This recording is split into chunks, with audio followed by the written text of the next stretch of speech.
Welcome back. This is our audiobook series. If you missed Privy's part, check the link in the description. Let's pick up right where we left off. F. Some examples, calculations, and speeches in dreams. Before assigning the fourth of the factors which govern the formation of dreams to its proper place, AFPL 493F, I propose to quote a number of examples from my collection. These will serve partly to illustrate the interplay between the three factors already known to us and partly to provide confirmatory evidence for what have hitherto been unsupported assertions, or to indicate some conclusions which inevitably follow from them. In giving an account of the dream work, I have found very great difficulty in backing my findings by examples. Instances in support of particular propositions carry conviction only if they are treated in the context of the interpretation of a dream as a whole.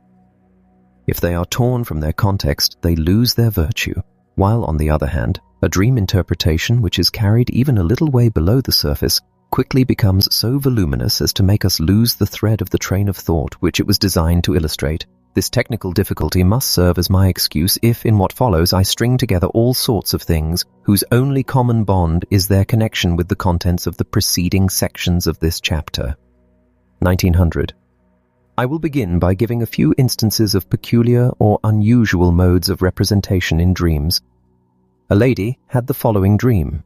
A servant girl was standing on a ladder as if she were cleaning a window and had a chimpanzee with her and a gorilla cat. The dreamer afterwards corrected this to an Angora cat. She hurled the animals at the dreamer. The chimpanzee cuddled up to her, which was very disgusting. This dream achieved its purpose by an extremely simple device.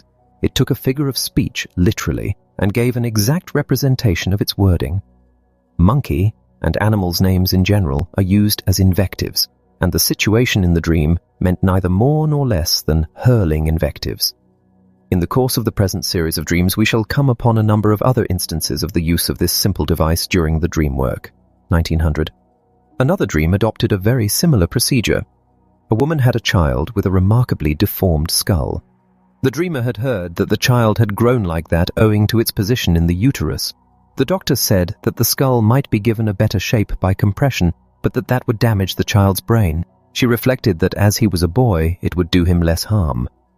This dream contained a plastic representation of the abstract concept of impressions on children, which the dreamer had met with in the course of the explanations given her during her treatment. 1900. The dream work adopted a slightly different method in the following instance. The dream referred to an excursion to the Hilmteich 459 near Graz. The weather outside was fearful. There was a wretched hotel. Water was dripping from the walls of the room. The bedclothes were damp. The latter part of the dream was reported less directly than I have given it. The meaning of the dream was superfluous. This abstract idea, which was present in the dream thoughts, was in the first instance given a somewhat forced twist and put into some such form as overflowing, flowing over, or fluid, after which it was represented in a number of similar pictures. Water outside, water on the walls inside, water in the dampness of the bedclothes, everything flowing or overflowing. 1900. We shall not be surprised to find that for the purpose of representation in dreams, the spelling of words is far less important than their sound, especially when we bear in mind that the same rule holds good in rhyming verse. Rank, 1910-482, has recorded in detail and analyzed very fully a girl's dream in which the dreamer described how she was walking through the fields and cutting off rich ears, aren, of barley and wheat. A friend of her youth came towards her, but she tried to avoid meeting him. The analysis showed that the dream was concerned with a kiss, an honorable kiss. Kuss in Ehren, pronounced the same as Ehren, literally, kiss in honor 460. In the dream itself, the Ehren, which had to be cut off, not pulled off, figured as ears of corn, while condensed with Ehren, they stood for a whole number of other latent thoughts. 1911. On the other hand, in other cases, the course of linguistic evolution has made things very easy for dreams, for language has a whole number of words at its command which originally had a pictorial and concrete significance, but are used today in a colorless and abstract sense. All that the dream need do is to give these words their former, full meaning, or to go back a little way to an earlier phase in their development. A man had a dream, for instance, of his brother being in a Kasten box. In the course of interpretation, the Kasten was replaced by a Schrank, cupboard, also used abstractly for barrier, restriction. The dream thought had been to the effect that his brother ought to restrict himself, sich einschränken, instead of the dreamer doing so. 1909. Another man dreamt that he climbed to the top of a mountain which commanded a quite unusually extensive view. Here he was identifying himself with a brother of his who was the editor of a survey which dealt with Far Eastern affairs. 1911. In Der Grüne Heinrich for 62, a dream is related in which a mettlesome horse was rolling about in a beautiful field of oats, each grain of which was a sweet almond, a raisin, and a new penny piece, wrapped up together in red silk and tied up with a bit of pig's bristle. The author, or dreamer, gives us an immediate interpretation of this dream picture. The horse felt agreeably tickled and called out, Der Hafer stickt mich, 1914. According to Henson, 1890, dreams involving puns and turns of speech occur particularly often in the Old Norse sagas, in which scarcely a dream is to be found which does not contain an ambiguity or a play upon words. It would be a work in itself to collect these modes of representation and to classify them according to their underlying principles. 1909. Some of these representations might almost be described as jokes, and they give one a feeling that one would never have understood them without the dreamer's help. 1911. 1. A man dreamt that he was asked someone's name, but could not think of it. He himself explained that what this meant was that he would never dream of such a thing. 1911. 2. 464. A woman patient told me a dream in which all the people were especially big. That means, she went on, that the dream must be to do with events in my early childhood, for at that time, of course, all grown-up people seemed to me enormously big. CFP 62 Nong. She herself did not appear in the content of this dream. The fact of a dream referring to childhood may also be expressed in another way, namely by a translation of time into space. The characters and scenes are seen as though they were at a great distance, at the end of a long road, or as though they were being looked at through the wrong end of a pair of opera glasses. 1911. 3. A man who in his working life tended to use abstract and indefinite phraseology, though he was quite sharp-witted in general, dreamt on one occasion that he arrived at a railway station just as a train was coming in. What then happened was that the platform moved towards the train while the train stopped still, an absurd reversal of what actually happens. This detail was no more than an indication that we should expect to find another reversal in the dream's content. CFP 341. The analysis of the dream led to the patient's recollecting some picture books in which there were illustrations of men standing on their heads and walking on their hands. 1911. 4. Another time, the same dreamer told me a short dream which was almost reminiscent of the technique of a rebus. He dreamt that his uncle gave him a kiss in an automobile. He went on at once to give me the interpretation, which I myself would never have guessed, namely that it meant autoerotism. The content of this dream might have been produced as a joke in waking life. Chive, 1911. 5. A man dreamt that he was pulling a woman out from behind a bed. The meaning of this was that he was giving her preference. 466, 1914. 6. A man dreamt that he was an officer sitting at a table opposite the emperor. This meant that he was putting himself in opposition to his father. 1914. 7. A man dreamt that he was treating someone for a broken limb. The analysis showed that the broken bone, Knochenbruch, stood for a broken marriage, Ehebruch, properly adultery. 7. 1914. 8. The time of day in dreams very often stands for the age of the dreamer at some particular period in his childhood. Thus, in one dream, 5:15 in the morning meant the age of 5 years and 3 months, which was significant since that was the dreamer's age at the time of the birth of his younger brother. 1914. 9. Here is another method of representing ages in a dream. A woman dreamt that she was walking with 2 little girls whose ages differed by 15 months. She was unable to recall any family of her acquaintance to whom this applied. She herself put forward the interpretation that the 2 children both represented herself and that the dream was reminding her that the 2 traumatic events of her childhood were separated from each other by precisely that interval. One had occurred when she was 3.5, the other when she was 4 3/4. 1914. 10. It is not surprising that a person undergoing psychoanalytic treatment should often dream of it and be led to give expression in his dreams to the many thoughts and expectations to which the treatment gives rise. The imagery most frequently chosen to represent it is that of a journey, usually by motorcar, as being a modern and complicated vehicle. The speed of the car will then be used by the patient as an opportunity for giving vent to ironical comments.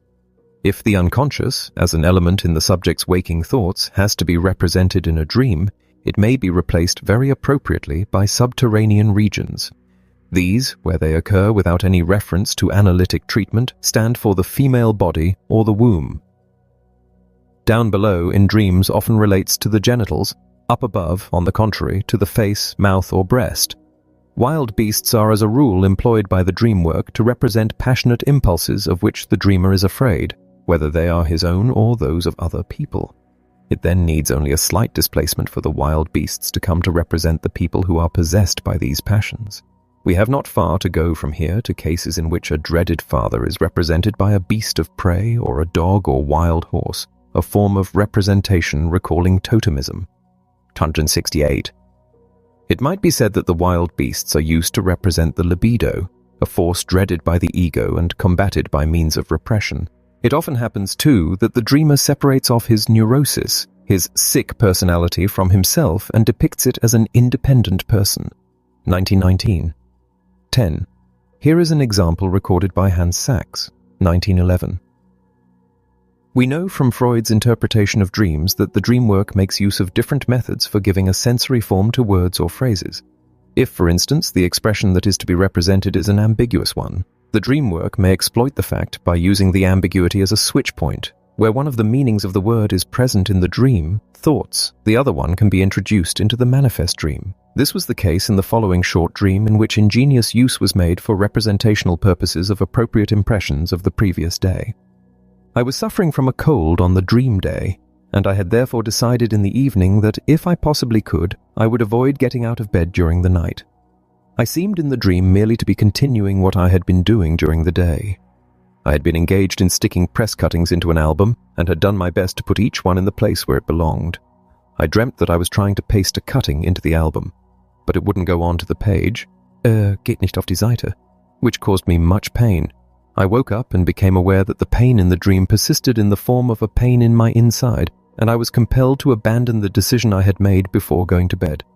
My dream, in its capacity of guardian of my sleep, had given me the illusion of a fulfillment of my wish to stop in bed by means of a plastic representation of the ambiguous phrase, geht nicht auf die Seite. He isn't going to the lavatory. We can go so far as to say that the dream work makes use for the purpose of giving a visual representation of the dream thoughts of any methods within its reach, whether waking criticism regards them as legitimate or illegitimate. This lays the dream work open to doubt and derision on the part of everyone who has only heard of dream interpretation but never practiced it. Stekel's book, Die Sprache der Traum, 1911, is particularly rich in examples of this kind. I have, however, avoided quoting instances from it on account of the author's lack of critical judgment and of the arbitrariness of his technique, which give rise to doubts even in unprejudiced minds. 11. 1914. The following examples are taken from a paper by V. Tausk, 1914, on the use of clothes and colors in dreaming. A dreamt of seeing a former governess of his in a dress of black luster, which fitted very tight across her buttocks. This was explained as meaning that the governess was lustful, Lusten. C dreamt of seeing a girl on the road who was bathed in white light and was wearing a white blouse. The dreamer had had intimate relations with a Miss White for the first time on this road.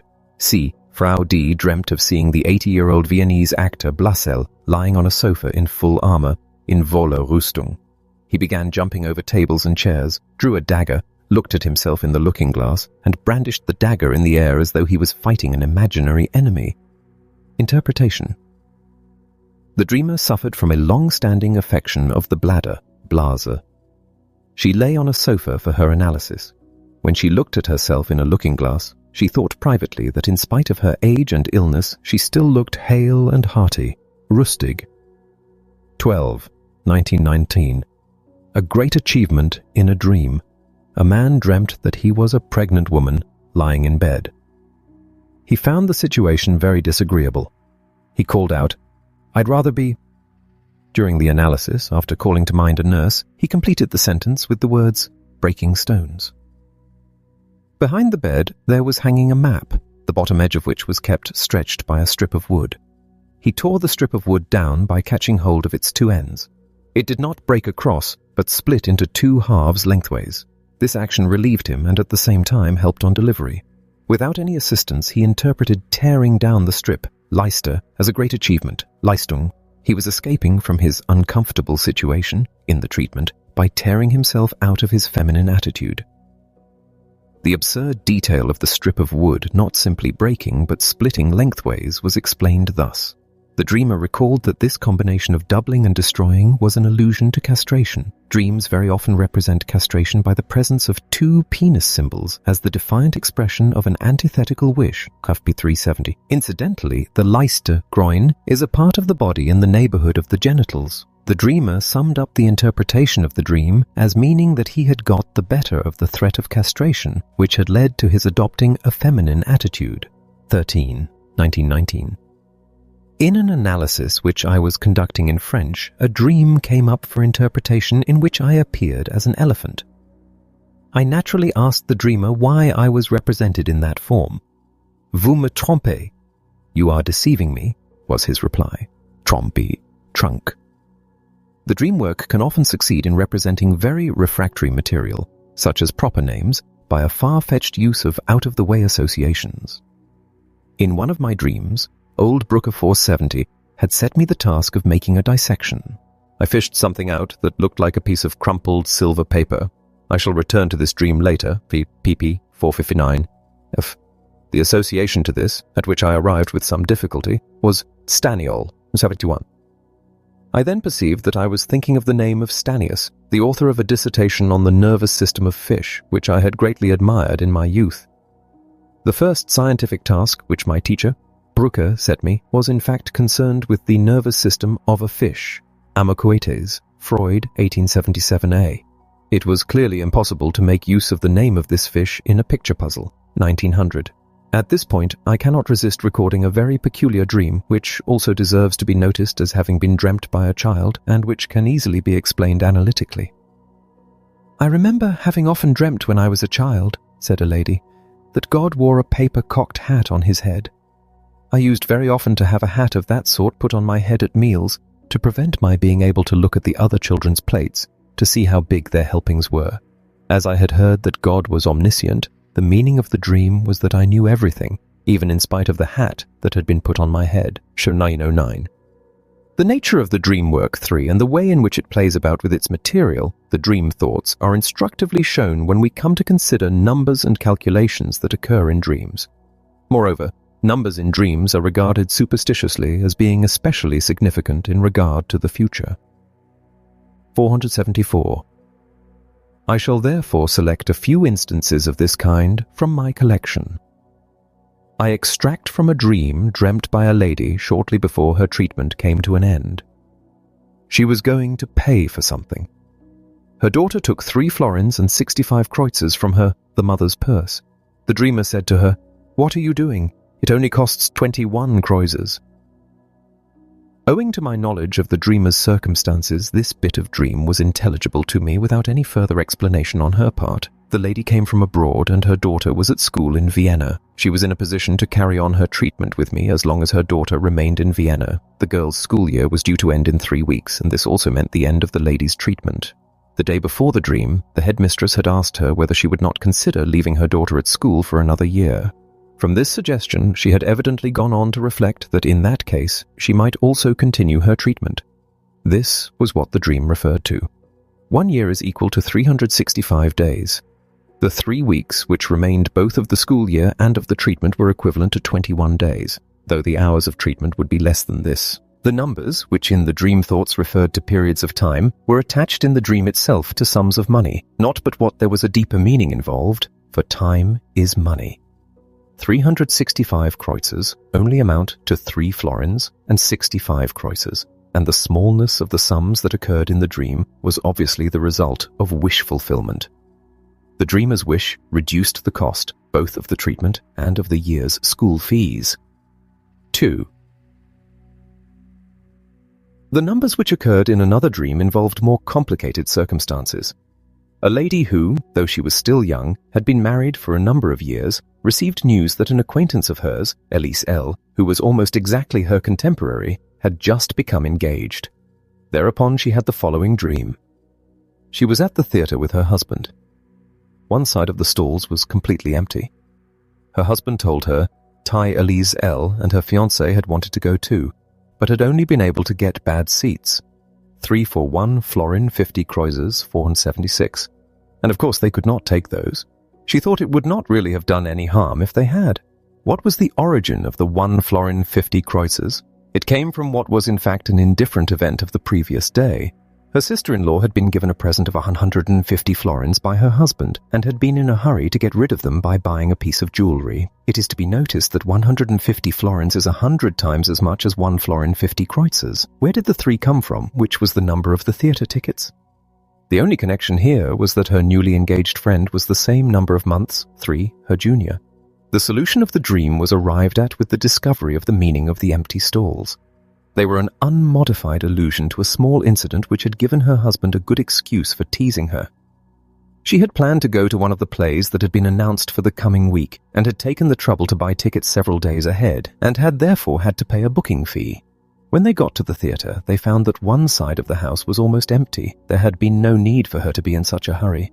Let me now put the dream thoughts in place of the dream. It was absurd to marry so early. There was no need for me to be in such a hurry. I see from Elise L's example that I should have got a husband in the end. Indeed, I should have got one 100 times better, a treasure, if I had only waited.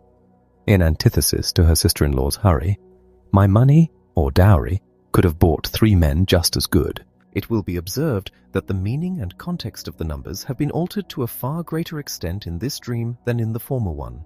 The processes of modification and distortion have gone further here. And this is to be explained by the dream thoughts in this case having to overcome a specially high degree of endopsychic resistance before they could obtain representation. Nor should we overlook the fact that there was an element of absurdity in the dream, namely the 3 seats being taken by 2 people. I will anticipate my discussion of absurdity in dreams, Pisa 434 far, F. by pointing out that this absurd detail in the content of the dream was intended to represent the most strongly emphasized of the dream thoughts, viz. It was absurd to marry so early. The absurdity which had to find a place in the dream was ingeniously supplied by the number 3, which was itself derived from a quite immaterial point of distinction between the 2 people under comparison, the 3 months difference between their ages. The reduction of the actual 150 florins to 1 florin 50 corresponded to the low value assigned by the dreamer to her husband, or treasure, in her suppressed thoughts, 77. The next example exhibits the methods of calculation employed by dreams which have brought them into so much disrepute. A man had a dream that he was settled in a chair at the B's, a family with which he had been formerly acquainted, and said to them, "It was a great mistake your not letting me have Marley." "How old are you?" he then went on to ask the girl. "I was born in 1882, she replied. "Oh, so you're 28 then?"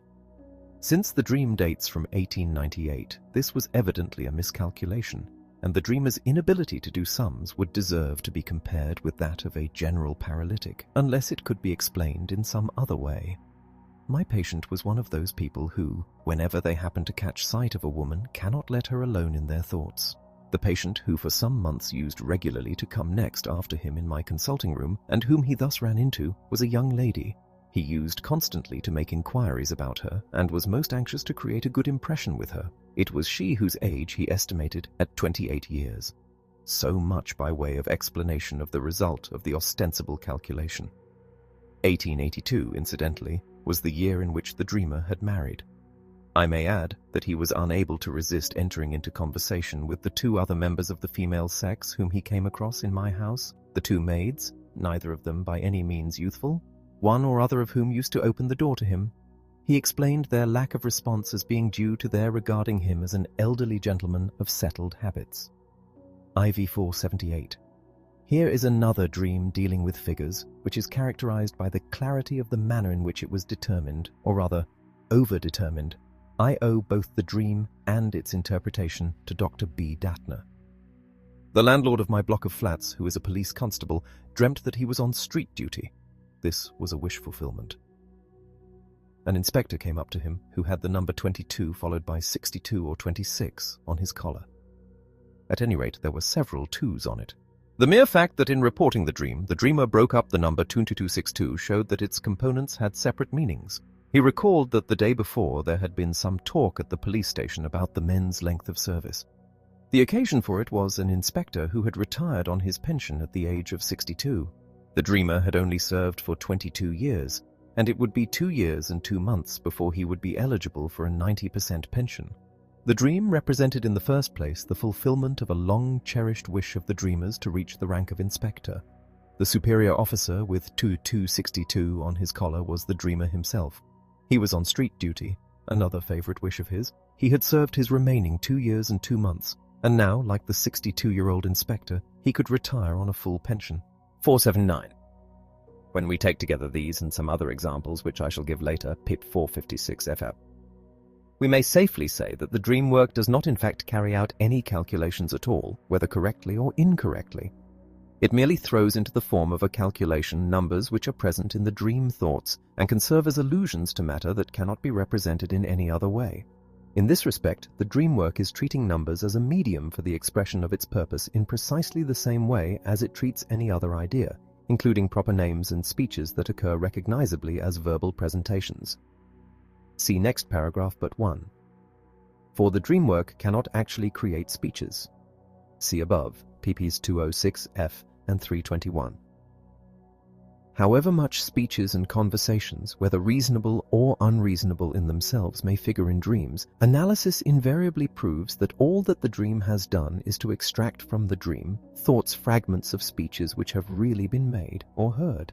It deals with these fragments in the most arbitrary fashion. Not only does it drag them out of their context and cut them in pieces, incorporating some portions and rejecting others, but it often puts them together in a new order, so that a speech which appears in the dream to be a connected whole turns out in analysis to be composed of 3 or 4 detached fragments.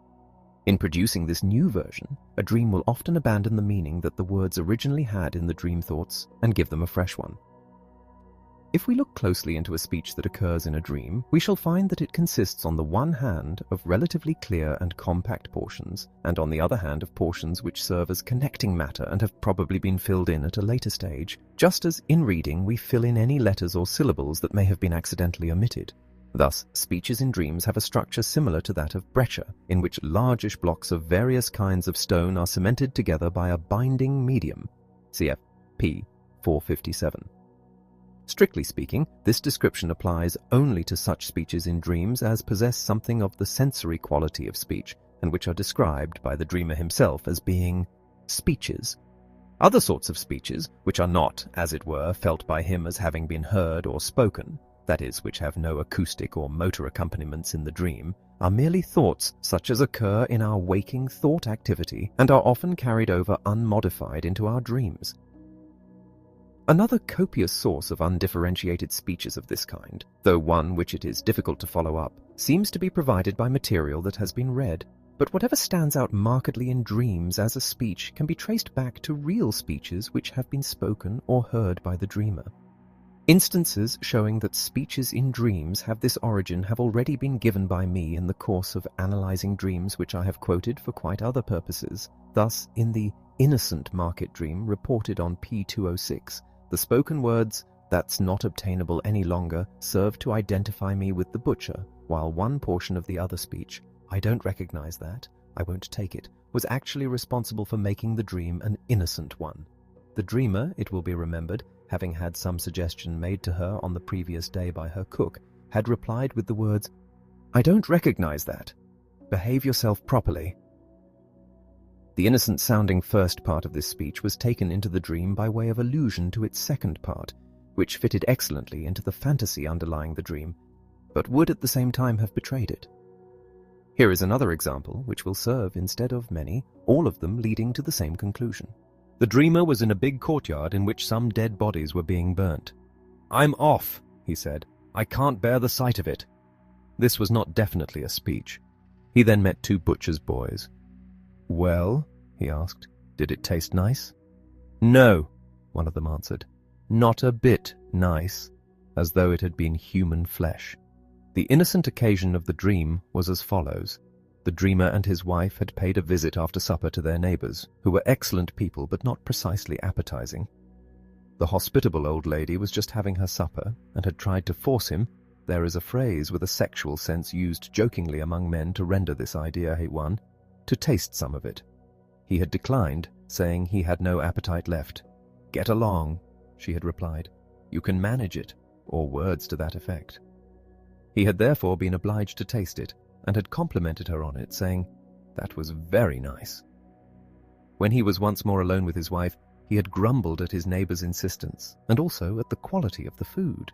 The thought, "I can't bear the sight of it," which in the dream too failed to emerge as a speech in the strict sense, was an allusion to the physical charms of the lady from which the invitation had come, and it must be taken as meaning that he had no desire to look at them. More instruction can be derived from another dream, which I shall report in this connection on account of the very distinct speech which formed its center point, although I shall have to put off explaining it fully till I come to discuss affect in dreams, p. 4686 FE. I had a very clear dream. I had gone to Brooker's laboratory at night, and, in response to a gentle knock on the door, I opened it to the late Professor Fleischl, 82, who came in with a number of strangers and, after exchanging a few words, sat down at his table. This was followed by a second dream. My friend Philolaus had come to Vienna unobtrusively in July. I met him in the street in conversation with my deceased friend P, and went with them to some place where they sat opposite each other, as though they were at a small table. I sat in front at its narrow end.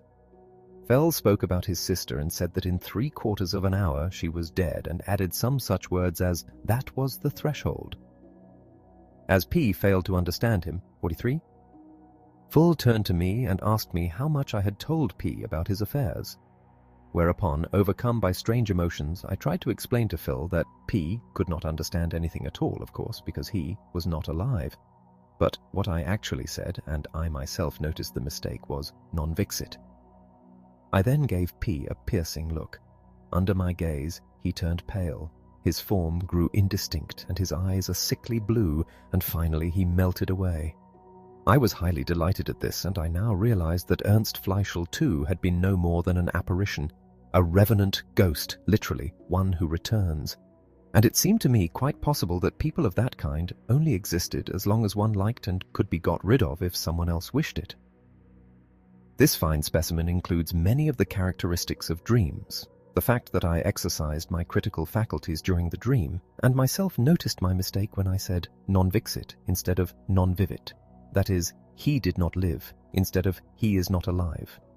My unconcerned dealings with people who were dead, and were recognized as being dead in the dream itself, the absurdity of my final inference, and the great satisfaction it gave me. This dream exhibits so many of these puzzling features indeed that I would give a great deal to be able to present the complete solution of its conundrums. But in point of fact, I am incapable of doing so. Of doing, that is to say, what I did in the dream. Of sacrificing to my ambition people whom I greatly value. Any concealment, however, would destroy what I know very well to be the dream's meaning, and I shall therefore content myself, both here and in a later context, p. 485 fin, with selecting only a few of its elements for interpretation. The central feature of the dream was a scene in which I annihilated P with a look. His eyes changed to a strange and uncanny blue, and he melted away. This scene was unmistakably copied from one which I had actually experienced. At the time, I have in mind, I had been a demonstrator at the Physiological Institute and was due to start work early in the morning. It came to Brooker's ears that I sometimes reached the student's laboratory late. One morning, he turned up punctually at the hour of opening and awaited my arrival. His words were brief and to the point. But it was not they that mattered. What overwhelmed me were the terrible blue eyes with which he looked at me, and by which I was reduced to nothing, just as P was in the dream, where, to my relief, the roles were reversed. No one who can remember the great man's eyes, which retained their striking beauty even in his old age, and who has ever seen him in anger, will find it difficult to picture the young sinner's emotions. It was a long time, however, before I succeeded in tracing the origin of the non-vixit with which I passed judgment in the dream. But at last it occurred to me that these two words possessed their high degree of clarity in the dream, not as words heard or spoken, but as words seen. I then knew at once where they came from. On the pedestal of the Kaiser Joseph Memorial in the Hofburg Imperial Palace in Vienna, the following impressive words are inscribed: Saluti patriae vixit non diu sed totus. 84. I extracted from this inscription just enough to fit in with a hostile train of ideas among the dream thoughts, just enough to imply that this fellow has no say in the matter, he isn't even alive. And this reminded me that I had the dream only a few days after the unveiling of the memorial to Fleischl in the cloisters of the university. 485. At that time, I had seen the Brucker Memorial once again and must have reflected unconsciously with regret on the fact that the premature death of my brilliant friend P, whose whole life had been devoted to science, had robbed him of a well-merited claim to a memorial in these same precincts. Accordingly, I gave him this memorial in my dream, and incidentally, as I remembered, his first name was Joseph. By the rules of dream interpretation, I was even now not entitled to pass from the non-vixit derived from my recollection of the Kaiser Joseph Memorial to the non-vixit required by the sense of the dream thoughts. There must have been some other element in the dream thoughts which would help to make the transition possible. It then struck me as noticeable that in the scene in the dream there was a convergence of a hostile and an affectionate current of feeling towards my friend P, the former being on the surface and the latter concealed, but both of them being represented in the single phrase non-vixit. As he had deserved well of science, I built him a memorial, but as he was guilty of an evil wish for H7, which was expressed at the end of the dream, I annihilated him. I noticed that this last sentence had a quite special cadence, and I must have had some model in my mind. Where was an antithesis of this sort to be found, a juxtaposition like this of two opposite reactions towards a single person, both of them claiming to be completely justified and yet not incompatible? Only in one passage in literature, but a passage which makes a profound impression on the reader, in Brutus's speech of self-justification in Shakespeare's Julius Caesar Theseus II, "As Caesar loved me, I weep for him. As he was fortunate, I rejoice at it. As he was valiant, I honor him. But as he was ambitious, I slew him." Were not the formal structure of these sentences and their antithetical meaning precisely the same as in the dream thought I had uncovered? Thus I had been playing the part of Brutus in the dream. If only I could find one other piece of evidence in the content of the dream to confirm this surprising collateral connecting link. A possible one occurred to me. My friend Fell came to Vienna in July. There was no basis in reality for this detail of the dream. So far as I knew, my friend Phil had never been in Vienna in July, but the month of July was named after Julius Caesar, and might therefore very well represent the allusion I wanted to the intermediate thought of my playing the part of Brutus.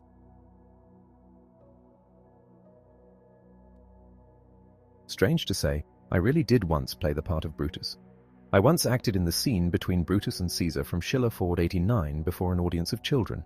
I was 14 years old at the time and was acting with a nephew who was a year my senior. He had come to us on a visit from England, and he too was a revenant, for it was the playmate of my earliest years who had returned in him. Until the end of my third year we had been inseparable. We had loved each other and fought with each other, and this childhood relationship, as I have already hinted above, pp 219 and 251, had a determining influence on all my subsequent relations with contemporaries. Since that time, my nephew John has had many reincarnations which revived now one side and now another of his personality, unalterably fixed as it was in my unconscious memory. There must have been times when he treated me very badly, and I must have shown courage in the face of my tyrant. For in my later years I have often been told of a short speech made by me in my own defense when my father, who was at the same time John's grandfather, had said to me accusingly, "Why are you hitting John?" My reply, I was not yet 2 years old at the time, was, "I hit him because he hit me." It must have been this scene from my childhood which diverted non-vivit into non-vixit, for in the language of later childhood the word for to hit is wichsen, pronounced like the English vixen. The dream work is not ashamed to make use of links such as this one. There was little basis in reality for my hostility to my friend P, who was very greatly my superior, and for that reason was well fitted to appear as a new edition of my early playmate. This hostility must therefore certainly have gone back to my complicated childhood relations to John. See further pp. 488, 490. As I have said, I shall return to this dream later. G. Absurd dreams, intellectual activity in dreams. 91. In the course of our dream interpretations, We have so often come across the element of absurdity that we cannot postpone any longer the moment of investigating its source and significance, if it has any. For it will be remembered that the absurdity of dreams has provided those who deny the value of dreams with one of their principal arguments in favor of regarding them as the meaningless product of a reduced and fragmentary mental activity. See Pause 84F. I shall begin by giving a few examples in which the absurdity is only an apparent one and disappears as soon as the meaning of the dream is more closely examined. Here are 2 or 3 dreams which deal, by chance, as it may seem at first sight, with the dreamer's dead father. This is the dream of a patient who had lost his father 6 years earlier. His father had met with a grave calamity. He had been traveling by the night train, which had been derailed. The carriage seats were forced together and his head was compressed from side to side. The dreamer then saw him lying in bed with a wound over his left eyebrow which ran in a vertical direction. He was surprised at his father's having met with a calamity, since he was already dead, as he added in telling me the dream. How clear his eyes were! According to the ruling theory of dreams, we should have to explain the content of this dream as follows. To begin with, we should suppose, while the dreamer was imagining the accident, he must have forgotten that his father had been in his grave for several years. But as the dream proceeded, the recollection must have emerged, and led to his astonishment at his own dream while he was still asleep. Analysis teaches us, however, that it is eminently useless to look for explanations of this kind. The dreamer had commissioned a bust of his father from a sculptor and had seen it for the first time 2 days before the dream. It was this that he had thought of as a calamity. The sculptor had never seen his father and had worked from photographs.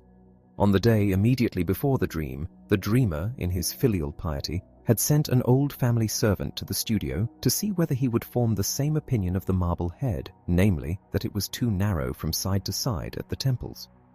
He now proceeded to recall from his memory the material which had gone to the construction of the dream. Whenever his father was tormented by business worries or family difficulties, he had been in the habit of pressing his hands to the sides of his forehead as though he felt that his head was too wide and wanted to compress it. When the patient was 4 years old, he had been present when a pistol, which had been accidentally loaded, had been discharged and had blackened his father's eyes. How clear his eyes were! At the spot on his forehead at which the dream located his father's injury, a deep furrow showed during his lifetime whenever he was thoughtful or sad. The fact that this furrow was replaced in the dream by a wound led back to the second exciting cause of the dream. The dreamer had taken a photograph of his little daughter. The plate had slipped through his fingers and when he picked it up, showed a crack which ran perpendicularly down the little girl's forehead as far as her eyebrow. He could not help feeling superstitious about this, since a few days before his mother's death, he had broken a photographic plate with her portrait on it.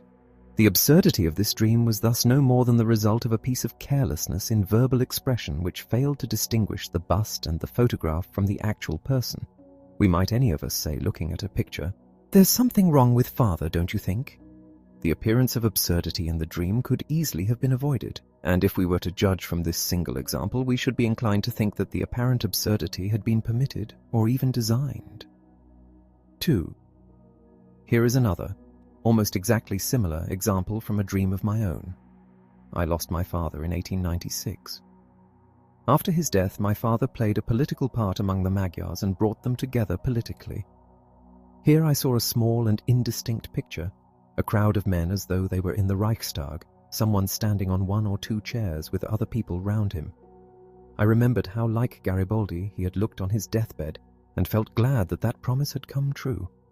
What could be more absurd than this? It was dreamt at a time at which the Hungarians had been driven by parliamentary obstruction into a state of lawlessness and were plunged into the crisis from which they were rescued by Coleman's cell. 2. The trivial detail of the scene in the dream appearing in pictures of such a small size was not without relevance to its interpretation. Our dream thoughts are usually represented in visual pictures which appear to be more or less life-size.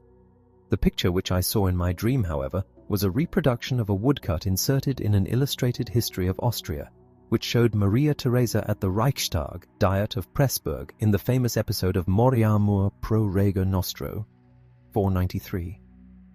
Like Maria Theresa in the picture, so my father stood in the dream surrounded by the crowd, but he was standing on 1 or 2 chairs, chair equal Stuhl. He had brought them together and was thus a presiding judge, Stuhlrichter, literally chair judge. A connecting link was provided by the common German phrase, "We shall need no judge." Those of us who were standing round had in fact remarked how like Garibaldi my father looked on his deathbed. He had had a post-mortem rise of temperature.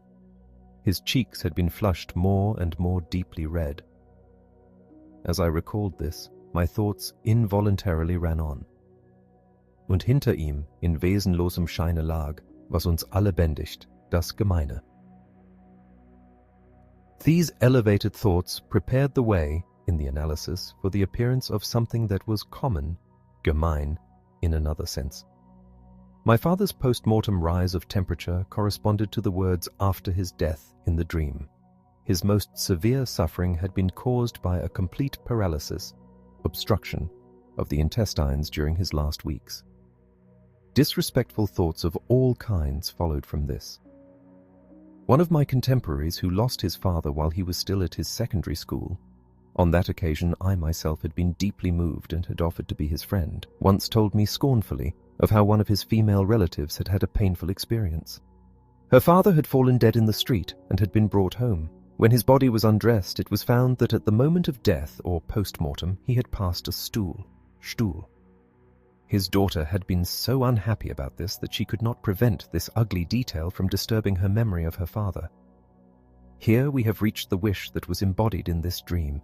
To stand before one's children's eyes after one's death, great and unsullied, who would not desire this? What has become of the absurdity of the dream? Its apparent absurdity is due only to the fact that it gave a literal picture of a figure of speech, which is itself perfectly legitimate and in which we habitually overlook any absurdity involved in the contradiction between its parts. In this instance, once again, it is impossible to escape an impression that the apparent absurdity is intentional and has been deliberately produced. The frequency with which dead people appear in dreams, 196, and act and associate with us as though they were alive, has caused unnecessary surprise and has produced some remarkable explanations which throw our lack of understanding of dreams into strong relief. Yet the explanation of these dreams is a very obvious one. It often happens that we find ourselves thinking, if my father were alive, what would he say to this? Dreams are unable to express an if of this kind except by representing the person concerned as present in some particular situation. Thus, for instance, a young man who had been left a large legacy by his grandfather dreamt at a time when he was feeling self-reproaches for having spent a considerable sum of money that his grandfather was alive again and calling him to account. And when, from our better knowledge, we protest that after all the person in question is dead, what we look upon as a criticism of the dream is in reality either a consoling thought that the dead person has not lived to witness the event or a feeling of satisfaction that he can no longer interfere in it. There is another kind of absurdity which occurs in dreams of dead relatives, but which does not express ridicule and derision. It indicates an extreme degree of repudiation, and so makes it possible to represent a repressed thought which the dreamer would prefer to regard as utterly unthinkable. It seems impossible to elucidate dreams of this kind unless one bears in mind the fact that dreams do not differentiate between what is wished and what is real. For instance, a man who had nursed his father during his last illness and had been deeply grieved by his death had the following senseless dream some time afterwards. His father was alive once more and was talking to him in his usual way, but the remarkable thing was that he had really died, only he did not know it. This dream only becomes intelligible if, after the words, "but he had really died," we insert in consequence of the dreamer's wish, and if we explain that what he did not know was that the dreamer had had this wish. While he was nursing his father, he had repeatedly wished his father were dead. That is to say, he had had what was actually a merciful thought that death might put an end to his sufferings. During his mourning, after his father's death, even this sympathetic wish became a subject of unconscious self-reproach, as though by means of it he had really helped to shorten the sick man's life. A stirring up of the dreamer's earliest infantile impulses against his father made it possible for this self-reproach to find expression as a dream. But the fact that the instigator of the dream and the daytime thoughts were such worlds apart was precisely what necessitated the dream's absurdity. 498. It is true that dreams of dead people whom the dreamer has loved raise difficult problems in dream interpretation, and that these cannot always be satisfactorily solved. The reason for this is to be found in the particularly strongly marked emotional ambivalence which dominates the dreamer's relation to the dead person. It very commonly happens that in dreams of this kind, the dead person is treated to begin with as though he were alive, that he then suddenly turns out to be dead, and that in a subsequent part of the dream he is alive once more. This has a confusing effect. It eventually occurred to me that this alternation between death and life is intended to represent indifference on the part of the dreamer. It's all the same to me whether he's alive or dead. This indifference is, of course, not real, but merely desired. It is intended to help the dreamer to repudiate his very intense and often contradictory emotional attitudes, and it thus becomes a dream representation of his ambivalence. In other dreams in which the dreamer associates with dead people, the following rule often helps to give us our bearings. If there is no mention in the dream of the fact that the dead man is dead, the dreamer is equating himself with him. He is dreaming of his own death. If in the course of the dreamer suddenly says to himself in astonishment, "Why, he died ever so long ago," he is repudiating this equation and is denying that the dream signifies his own death. 9. But I willingly confess to a feeling that dream interpretation is far from having revealed all the secrets of dreams of this character. 3. In the example which I shall next bring forward, I have been able to catch the dream work in the very act of intentionally fabricating an absurdity for which there was absolutely no occasion in the material.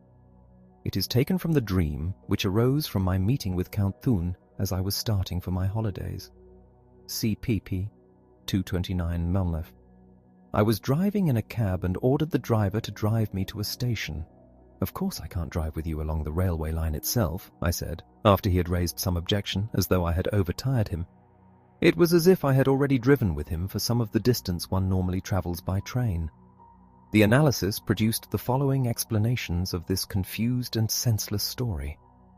The day before, I had hired a cab to take me to an out-of-the-way street in Dornbach. 500.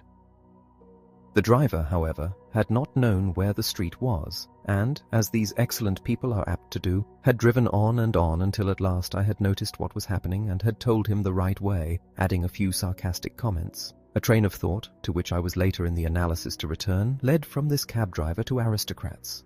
For the moment it was merely the passing notion that what strikes us bourgeois plebs about the aristocracy is the preference they have for taking the driver's seat. Count Thun, indeed, was the driver of the state coach of Austria. The next sentence in the dream, however, referred to my brother, whom I was thus identifying with the cab driver. That year I had called off a trip I was going to make with him to Italy. "I can't drive with you along the railway line itself." And this cancellation had been a kind of punishment for the complaints he used to make that I was in the habit of overtiring him on such trips. This appeared in the dream unaltered, by insisting upon moving too rapidly from place to place, and seeing too many beautiful things in a single day. On the evening of the dream, my brother had accompanied me to the station, but he had jumped out shortly before we got there, at the suburban railway station adjoining the main line terminus, in order to travel to Purkersdorf 501 by the suburban line. I had remarked to him that he might have stayed with me a little longer by travelling to Purkersdorf by the main line instead of the suburban one. This led to the passage in the dream in which I drove in the cab for some of the distance one normally travels by train. This was an inversion of what had happened in reality, a kind of tu quoque argument. What I had said to my brother was, "You can travel on the main line in my company for the distance you would travel by the suburban line." I brought about the whole confusion in the dream by putting cab instead of suburban line, which incidentally was of great help in bringing together the figures of the cab driver and my brother. In this way, I succeeded in producing something senseless in the dream, which it seems scarcely possible to disentangle and which was almost a direct contradiction of an earlier remark of mine in the dream. "I can't drive with you along the railway line itself." Since, however, there was no necessity whatever for me to confuse the suburban railway and a cab, I must have arranged the whole of this enigmatic business in the dream on purpose. But for what purpose? We are now to discover the significance of absurdity in dreams and the motives which lead to its being admitted or even created. The solution of the mystery in the present dream was as follows. It was necessary for me that there should be something absurd and unintelligible in this dream in connection with the word Farron 502, because the dream thoughts included a particular judgment which called for representation. One evening, While I was at the house of the hospitable and witty lady who appeared as the housekeeper in one of the other scenes in the same dream, I had heard 2 riddles which I had been unable to solve. Since they were familiar to the rest of the company, I cut a rather ludicrous figure in my vain attempts to find the answers. They depended upon puns on the words Nachkommen and Vorfahren, and I believe ran as follows: Der Herr befiehlt, der Kutscher tut's, ein jeder hat's, im Grabe ruht's. With the master's request the driver complies, by all men possessed in the graveyard it lies. Answer: Vorfahrer, drive up, and ancestry. More literally, go in front, and predecessors. It was particularly confusing that the first half of the second riddle was identical with that of the first. Der Herr befiehlt, der Kutscher tut's, nicht jeder hat's, in der Wiege ruht's. With the master's request, the driver complies.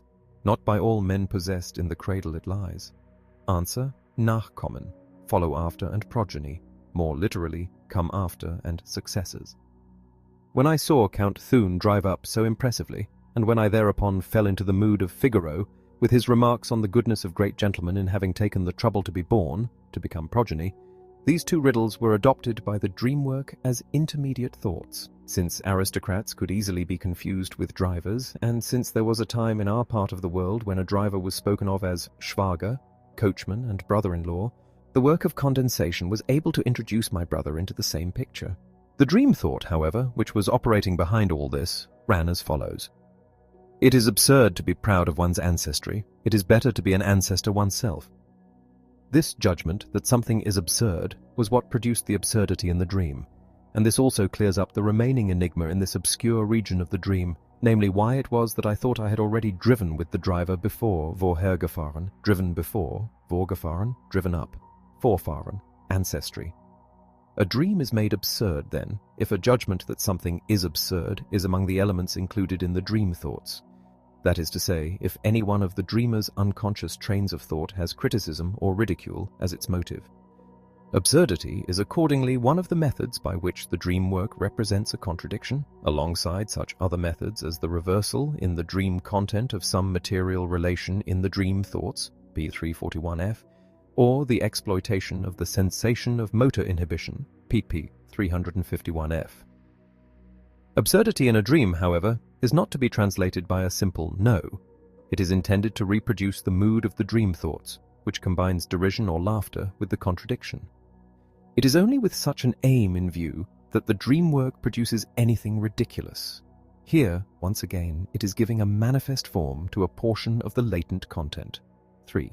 Actually, we have already come across a convincing example of an absurd dream with this kind of meaning. The dream, I interpreted it without any analysis, of the performance of a Wagner opera which lasted till 7:45 in the morning and in which the orchestra was conducted from a tower, and so on. See pp. 356a. It evidently meant to say, this is a topsy-turvy world and a crazy society. The person who deserves something doesn't get it, and the person who doesn't care about something does get it. And there the dreamer was comparing her fate with her cousin's. Nor is it by any means a matter of chance that our first examples of absurdity in dreams related to a dead father. In such cases, the conditions for creating absurd dreams are found together in characteristic fashion. The authority wielded by a father provokes criticism from his children at an early age, and the severity of the demands he makes upon them leads them, for their own relief, to keep their eyes open to any weakness of their fathers. But the filial piety called up in our minds by the figure of a father, particularly after his death, tightens the censorship which prohibits any such criticism from being consciously expressed. 4. Here is another absurd dream about a dead father. I received a communication from the town council of my birthplace concerning the fees due for someone's maintenance in the hospital in the year 1851, which had been necessitated by an attack he had had in my house. I was amused by this, since in the first place I was not yet alive in 1851, and in the second place my father, to whom it might have related, was already dead. I went to him in the next room where he was lying on his bed and told him about it. To my surprise, he recollected that in 1851 he had once got drunk and had had to be locked up or detained. It was at a time at which he had been working for the firm of T. "So you used to drink as well?" I asked. "Did you get married soon after that?" I calculated that, of course, I was born in 1856, which seemed to be the year which immediately followed the year in question. We should conclude from the preceding discussion that the insistence with which this dream exhibited its absurdities could only be taken as indicating the presence in the dream thoughts of a particularly embittered and passionate polemic. We shall therefore be all the more astonished to observe that in this dream the polemic was carried on in the open and that my father was the explicit object of the ridicule. Openness of this kind seems to contradict our assumptions as regards the working of the censorship in connection with the dream work. The position will become clearer, however, when it is realized that in this instance my father was merely put forward as a show figure, and that the dispute was really being carried on with someone else, who only appeared in the dream in a single illusion. Whereas normally a dream deals with rebellion against someone else, behind whom the dreamer's father is concealed, the opposite was true here. My father was made into a man of straw in order to screen someone else. And the dream was allowed to handle in this undisguised way a figure who was as a rule treated as sacred, because at the same time I knew with certainty that it was not he who was really meant. That this was so was shown by the exciting cause of the dream.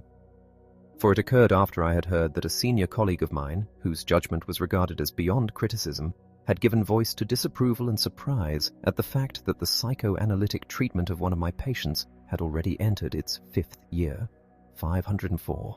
The first sentences of the dream alluded under a transparent disguise to the fact that for some time this colleague had taken over the duties which my father could no longer fulfill, fees due, maintenance in the hospital, and that, when our relations began to be less friendly, I became involved in the same kind of emotional conflict which, when a misunderstanding arises between a father and son, is inevitably produced owing to the position occupied by the father and the assistance formerly given by him. The dream thoughts protested bitterly against the reproach that I was not getting on faster, a reproach which, applying first to my treatment of the patient, extended later to other things. Did he know anyone, I thought, who could get on more quickly? Was he not aware that, apart from my methods of treatment, conditions of that kind are altogether incurable and last a lifetime? What were 4 or 5 years in comparison with a whole lifetime, especially considering that the patient's existence had been so very much eased during the treatment? A great part of the impression of absurdity in this dream was brought about by running together sentences from different parts of the dream, thoughts without any transition. Thus the sentence, "I went to him in the next room," etc., dropped the subject with which the preceding sentences had been dealing and correctly reproduced the circumstances in which I informed my father of my having become engaged to be married without consulting him. This sentence was therefore reminding me of the admirable unselfishness displayed by the old man on that occasion, and contrasting it with the behavior of someone else, of yet another person. It is to be observed that the dream was allowed to ridicule my father because in the dream thoughts he was held up in unqualified admiration as a model to other people. It lies in the very nature of every censorship that of forbidden things it allows those which are untrue to be said rather than those which are true. The next sentence, to the effect that he recollected, having once got drunk and been locked up for it, was no longer concerned with anything that related to my father in reality. Here, the figure for whom he stood was no less a person than the great Meinert, 505, in whose footsteps I had trodden with such deep veneration and whose behavior towards me, after a short period of favor, had turned to undisguised hostility. The dream reminded me that he himself had told me that at one time in his youth he had indulged in the habit of making himself intoxicated with chloroform, and that, on account of it, he had had to go into a home. It also reminded me of another incident with him shortly before his death. I had carried on an embittered controversy with him in writing on the subject of male hysteria, the existence of which he denied. 506. When I visited him during his fatal illness and asked after his condition, he spoke at some length about his state and ended with these words: "You know, I was always one of the clearest cases of male hysteria." He was thus admitting to my satisfaction and astonishment what he had for so long obstinately contested. But the reason why I was able in this scene of the dream to use my father as a screen for Maynard did not lie in any analogy that I had discovered between the two figures. The scene was a concise but entirely adequate representation of a conditional sentence in the dream thoughts which ran in full: "If only I had been the second generation, the son of a professor or Hofrat, I should certainly have got on faster." In the dream I made my father into a Hofrat and professor. The most blatant and disturbing absurdity in the dream resides in its treatment of the date, 1851, which seemed to me not to differ from 1856, just as though a difference of 5 years was of no significance whatever. But this last was precisely what the dream thoughts sought to express. 4 or 5 years was the length of time during which I enjoyed the support of the colleague whom I mentioned earlier in this analysis. But it was also the length of time during which I made my fiancée wait for our marriage. And it was also, by a chance coincidence which was eagerly exploited by the dream thoughts, the length of time during which I made my patient of longest standing wait for a complete recovery. "What are 5 years?" asked the dream thoughts. "That's no time at all, so far as I'm concerned. It doesn't count. I have time enough in front of me, and just as I succeeded in the end in that, though you would not believe it, so I shall achieve this too." Apart from this, however, the number 51 by itself, without the number of the century, was determined in another, and indeed in an opposite sense. And this too is why it appeared in the dream several times. 51 is the age which seems to be a particularly dangerous one to men. I have known colleagues who have died suddenly at that age, and amongst them one who, after long delays, had been appointed to a professorship only a few days before his death. 7. 4. Here is yet another absurd dream which plays about with numbers. One of my acquaintances, Herr M., had been attacked in an essay with an unjustifiable degree of violence, as we all thought, by no less a person than Goethe. Herr M. was naturally crushed by the attack. He complained of it bitterly to some company at table. His veneration for Goethe had not been affected, however, by this personal experience. I tried to throw a little light on the chronological data, which seemed to me improbable. Goethe died in 1832. Since his attack on Herr M. must naturally have been made earlier than that, Herr M. must have been quite a young man at the time. It seemed to be a plausible notion that he was 18. I was not quite sure, however, what year we were actually in, so that my whole calculation melted into obscurity.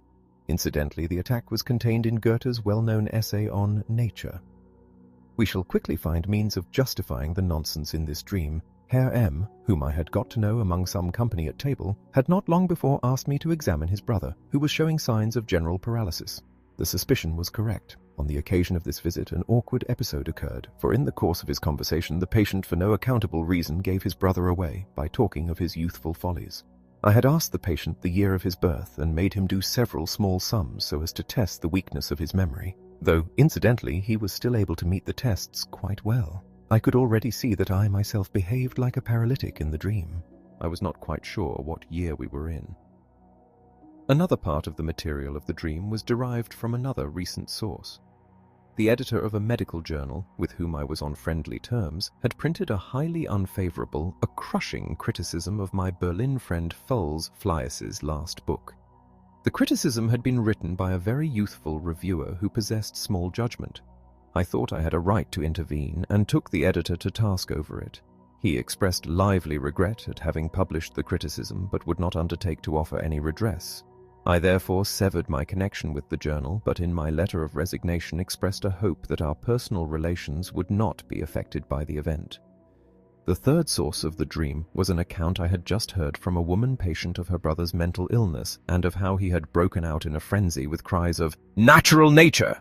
The doctors believed that his exclamation came from his having read Goethe's striking essay on that subject, and that it showed he had been overworking at his studies in natural philosophy.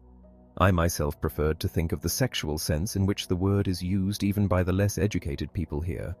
This idea of mine was at least not disproved by the fact that the unfortunate young man subsequently mutilated his own genitals. He was 18 at the time of his outbreak. I may add that my friend's book, which had been so severely criticized, one wonders whether it is the author or oneself who is crazy, another reviewer had said, dealt with the chronological data of life and showed that the length of Goethe's life was a multiple of a number of days that has a significance in biology. So it is easy to see that in the dream I was putting myself in my friend's place. I tried to throw a little light on the chronological data, but I behaved like a paralytic, and the dream was a mass of absurdities. Thus the dream thoughts were saying, ironically, naturally, it's he, my friend F, who is the crazy fool, and it's you, the critics, who are the men of genius and know better. Surely it can't by any chance be the reverse. There were plenty of examples of this reversal in the dream. For instance, Goethe attacked the young man, which is absurd, whereas it is still easy for quite a young man to attack Goethe, who is immortal. And again, I calculated from the year of Goethe's death, whereas I had made the paralytic calculate from the year of his birth. See P 342, where this dream has already been mentioned. but I have also undertaken to show that no dream is prompted by motives other than egoistic ones. See pp. 285 and 30. So I must explain away the fact that in the present dream I made my friend's cause my own and put myself in his place. The strength of my critical conviction in waking life is not enough to account for this. The story of the 18-year-old patient, however, and the different interpretations of his exclaiming nature were allusions to the opposition in which I found myself to most doctors on account of my belief in the sexual etiology of the psychoneuroses. I could say to myself, the kind of criticism that has been applied to your friend will be applied to you. Indeed, to some extent, it already has been. The he in the dream can therefore be replaced by we. Yes, you're quite right. It's we who are the fools. There was a very clear reminder in the dream that mea res agitur, in the allusion to Goethe's short but exquisitely written essay.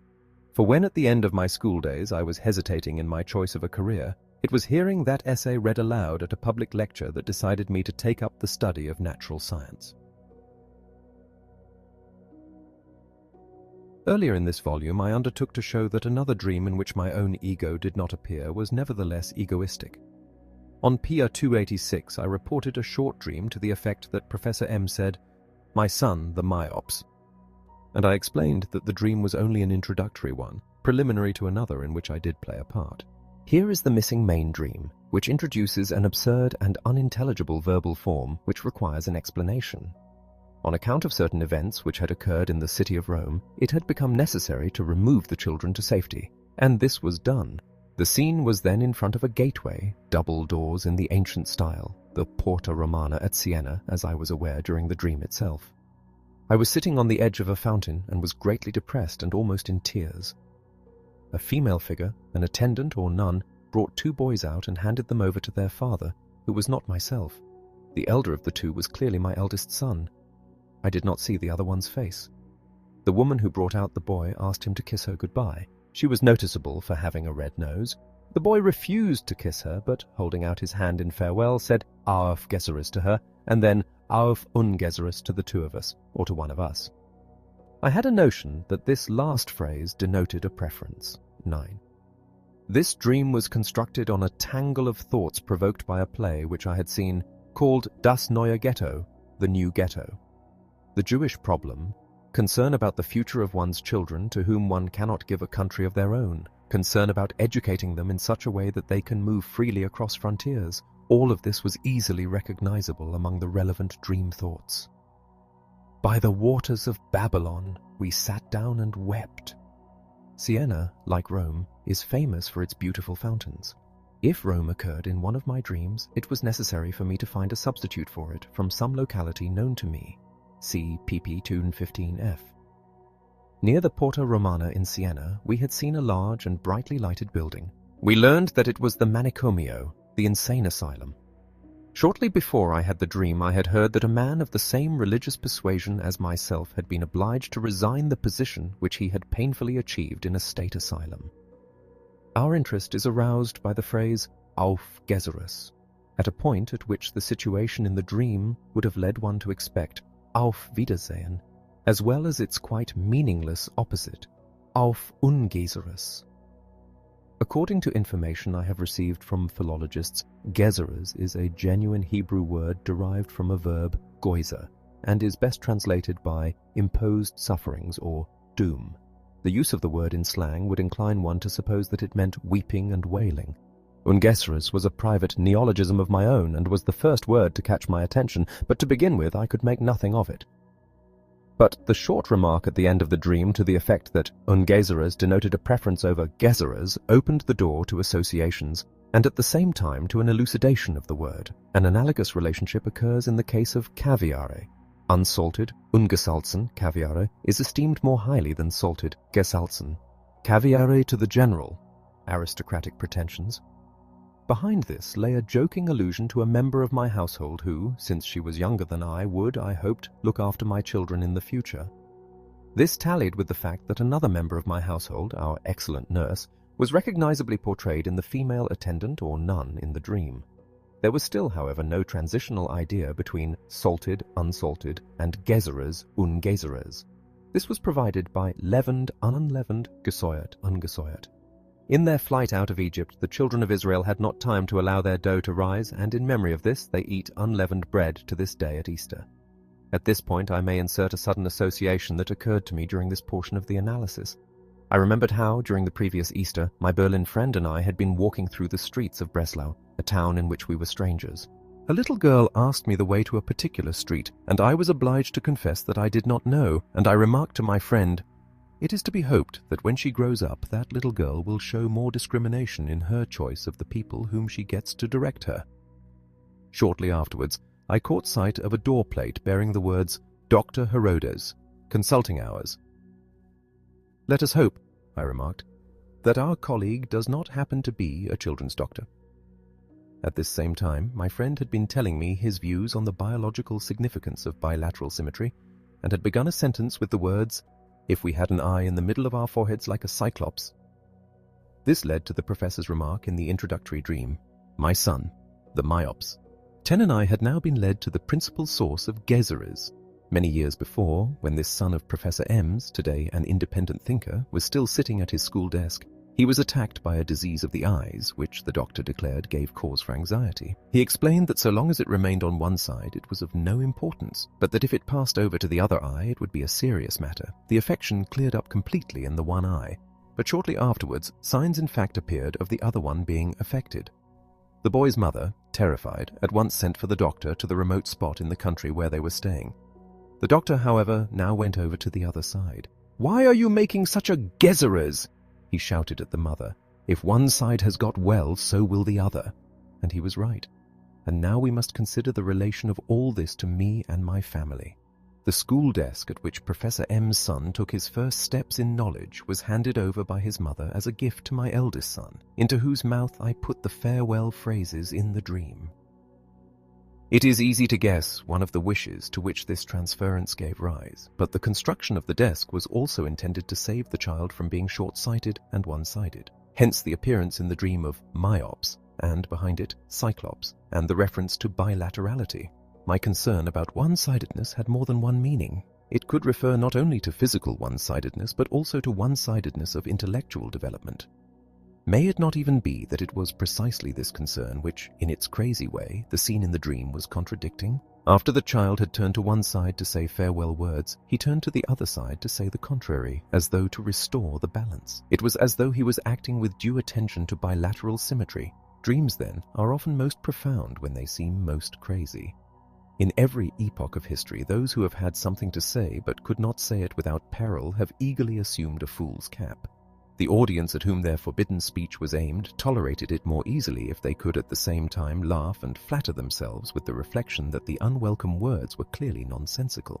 The prince in the play, who had to disguise himself as a madman, was behaving just as dreams do in reality, so that we can say of dreams what Hamlet said of himself, concealing the true circumstances under a cloak of wit and unintelligibility.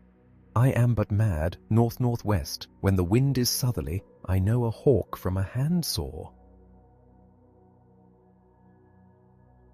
Thus I have solved the problem of absurdity in dreams by showing that the dream thoughts are never absurd, never at all events in the dreams of sane people, and that the dream work produces absurd dreams and dreams containing individual absurd elements if it is faced with the necessity of representing any criticism, ridicule or derision which may be present in the dream thoughts. My next task is to show that the dream work consists in nothing more than a combination of the three factors I have mentioned, 403, and of a fourth which I have still to mention, CP, 493. That it carries out no other function than the translation of dream thoughts in accordance with the four conditions to which it is subject, and that the question whether the mind operates in dreams with all its intellectual faculties, or with only a part of them, is wrongly framed and disregards the facts. Since, however, there are plenty of dreams in whose content judgments are passed, criticisms made and appreciations expressed, in which surprise is felt at some particular element of the dream, in which explanations are attempted and argumentations embarked upon, I must now proceed to meet the objections arising from facts of this kind by producing some chosen examples. My reply, put briefly, is as follows. Everything that appears in dreams as the ostensible activity of the function of judgment is to be regarded not as an intellectual achievement of the dream work, but as belonging to the material of the dream thoughts, and as having been lifted from them into the manifest content of the dream as a ready-made structure. I can even carry this assertion further. Even the judgments made after waking upon a dream that has been remembered, and the feelings called up in us by the reproduction of such a dream, form part, to a great extent, of the latent content of the dream and are to be included in its interpretation. I have already quoted a striking example of this, Peter 347F5 A woman patient refused to tell me a dream of hers because it was not clear enough. She had seen someone in the dream, but did not know whether it was her husband or her father. There then followed a second piece of dream in which a dustbin, Miss Trugel, appeared, and this gave rise to the following recollection. When she had first set up house, she had jokingly remarked on one occasion in the presence of a young relative who was visiting in the house that her next job was to get hold of a new dustbin. The next morning one arrived for her, but it was filled with lilies of the valley. This piece of the dream served to represent a common German phrase, "not grown on my own manure." Fine. When the analysis was completed, it turned out that the dream thoughts were concerned with the after effects of a story, which the dreamer had heard when she was young, of how a girl had had a baby, and of how it was not clear who the father really was.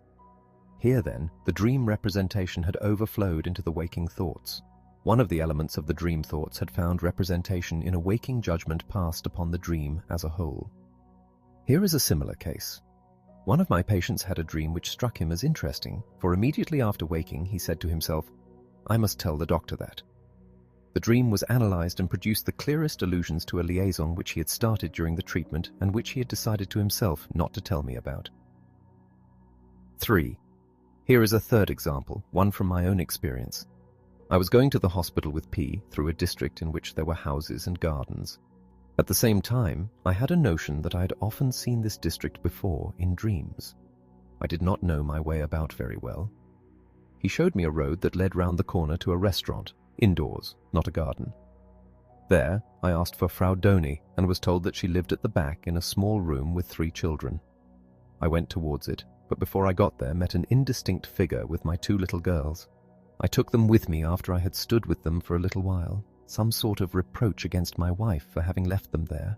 When I woke up, I had a feeling of great satisfaction, the reason for which I explained to myself as being that I was going to discover from this analysis the meaning of, "I've dreamt of that before." In fact, however, the analysis taught me nothing of the kind. What it did show me was that the satisfaction belonged to the latent content of the dream and not to any judgment upon it. My satisfaction was with the fact that my marriage had brought me children. P was a person whose course in life lay for some time alongside mine, who then outdistanced me both socially and materially, but whose marriage was childless. The 2 events which occasioned the dream will serve, instead of a complete analysis, to indicate its meaning.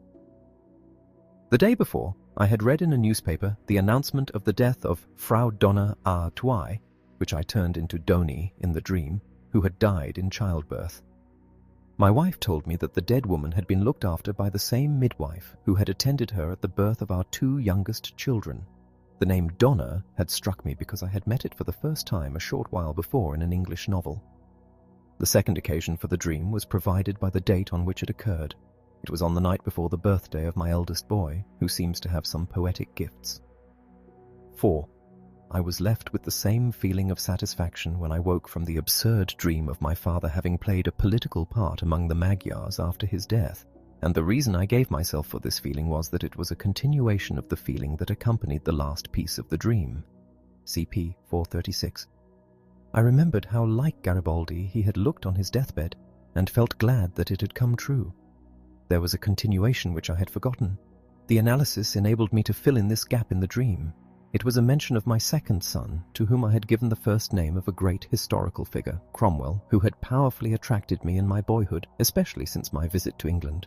During the year before the child's birth, I had made up my mind to use this name if it were a son, and I greeted the newborn baby with it with a feeling of high satisfaction. It is easy to see how the suppressed megalomania of fathers is transferred in their thoughts onto their children, and it seems quite probable that this is one of the ways in which the suppression of that feeling, which becomes necessary in actual life, is carried out.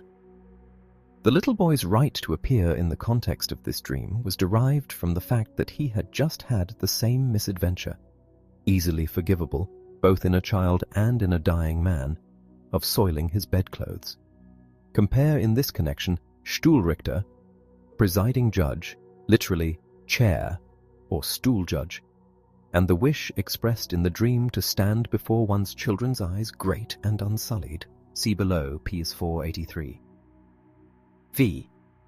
I now turn to consider expressions of judgment passed in the dream itself, but not continued into waking life or transposed into it.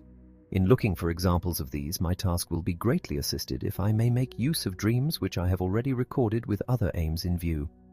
The dream of Goethe's attack on Herr M. 447 appears to contain a whole number of acts of judgment. I tried to throw a little light on the chronological data, which seemed to me improbable. This has every appearance of being a criticism of the absurd idea that Goethe should have made a literary attack on a young man of my acquaintance. It seemed to be a plausible notion that he was 18. This again sounds exactly like the outcome of a calculation, though it is true of a feeble-minded one. Lastly, I was not quite sure what year we were in seems like an instance of uncertainty or doubt in a dream. Thus, all of these seem to be acts of judgment made for the first time in the dream. But analysis showed that their wording can be taken in another way, in the light of which they become indispensable for the dream's interpretation, while at the same time, every trace of absurdity is removed. The sentence, "I tried to throw a little light on the chronological data," put me in the place of my friend Fleiss, who was in fact seeking to throw light on the chronological data of life. This deprives the sentence of its significance as a judgment protesting against the absurdity of the preceding sentences. The interpolated phrase, which seemed to me improbable, belonged with the subsequent one. It seemed to be a plausible notion. I had used almost these precise words to the lady who had told her brother's case history. It seems to me an improbable notion that his cries of "nature, nature" had anything to do with Goethe. It seems to me far more plausible that the words had the sexual meaning you are familiar with. It is true that here a judgment was passed, not in the dream, however, but in reality, and on an occasion which was recollected and exploited by the dream thoughts. The content of the dream took over this judgment just like any other fragment of the dream thoughts. The number 18, to which the judgment in the dream was senselessly attached, retains a trace of the real context from which the judgment was torn. Lastly, I was not quite sure what year we were in, was intended merely to carry further my identification with the paralytic patient in my examination of whom this point had really arisen. The resolution of what are ostensibly acts of judgment in dreams may serve to remind us of the rules laid down at the beginning of this book, 129 hours for carrying out the work of interpretation. Namely, that we should disregard the apparent coherence between a dream's constituents as an unessential illusion, and that we should trace back the origin of each of its elements on its own account. A dream is a conglomerate which, for purposes of investigation, must be broken up once more into fragments. On the other hand, however, it will be observed that a psychical force is at work in dreams which creates this apparent connectedness which, that is to say, submits the material produced by the dream work to a secondary revision. This brings us face to face with the manifestations of a force whose importance we shall later, Porphyr 93, assess as the fourth of the factors concerned in the construction of dreams. 6. Here is a further instance of a process of judgment at work in a dream that I have already recorded. In the absurd dream of the communication from the town council, Pete 447F, I asked, "Did you get married soon after that?" I calculated that of course I was born in 1856, which seemed to be the year which immediately followed the year in question. All of this was clothed in the form of a set of logical conclusions. My father had married in 1851, immediately after his attack. I, of course, was the eldest of the family and had been born in 1856, QED. As we know, this false conclusion was drawn in the interests of wish fulfillment, and the predominant dream thought ran 4 or 5 years. That's no time at all, it doesn't count. Every step in this set of logical conclusions, however alike in their content and their form, could be explained in another way as having been determined by the dream thoughts. It was the patient of whose long analysis my colleague had fallen foul who had decided to get married immediately the treatment was finished. The manner of my interview with my father in the dream was like an interrogation or examination, and reminded me too of a teacher at the university who used to take down exhaustive particulars from the students who were enrolling themselves for his lectures. Date of birth, 1856. Patre.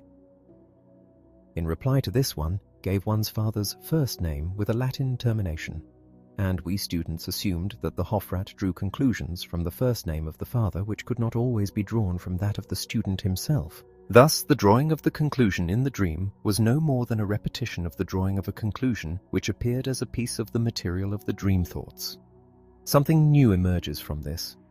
If a conclusion appears in the content of the dream, there is no question that it is derived from the dream thoughts, but it may either be present in these as a piece of recollected material, or it may link a series of dream thoughts together in a logical chain. In any case, however, a conclusion in a dream represents a conclusion in the dream thoughts.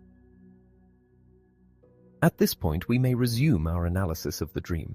The interrogation by the professor led to a recollection of the register of university students, which in my time was drawn up in Latin. It led further to thoughts upon the course of my academic studies. The 5 years which are prescribed for medical studies were once again too few for me.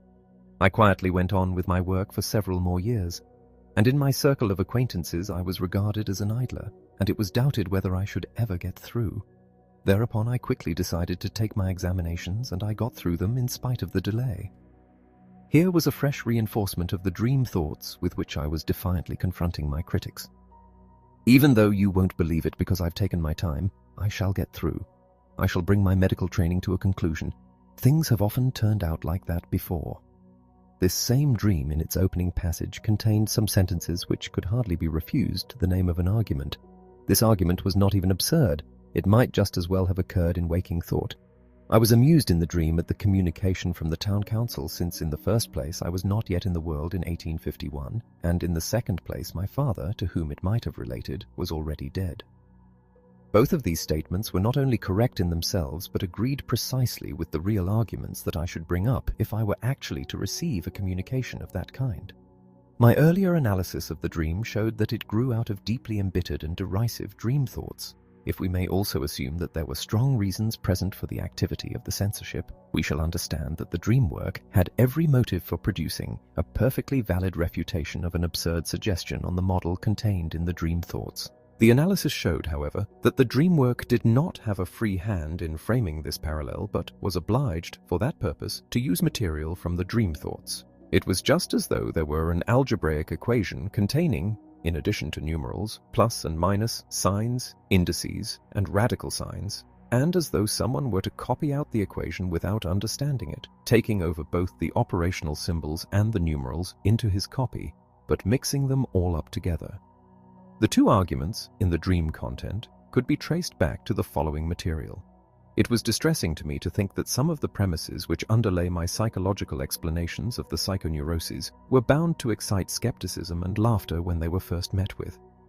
For instance, I had been driven to assume that impressions from the second year of life, and sometimes even from the first, left a lasting trace on the emotional life of those who were later to fall ill, and that these impressions, though distorted and exaggerated in many ways by the memory, might constitute the first and deepest foundation for hysterical symptoms.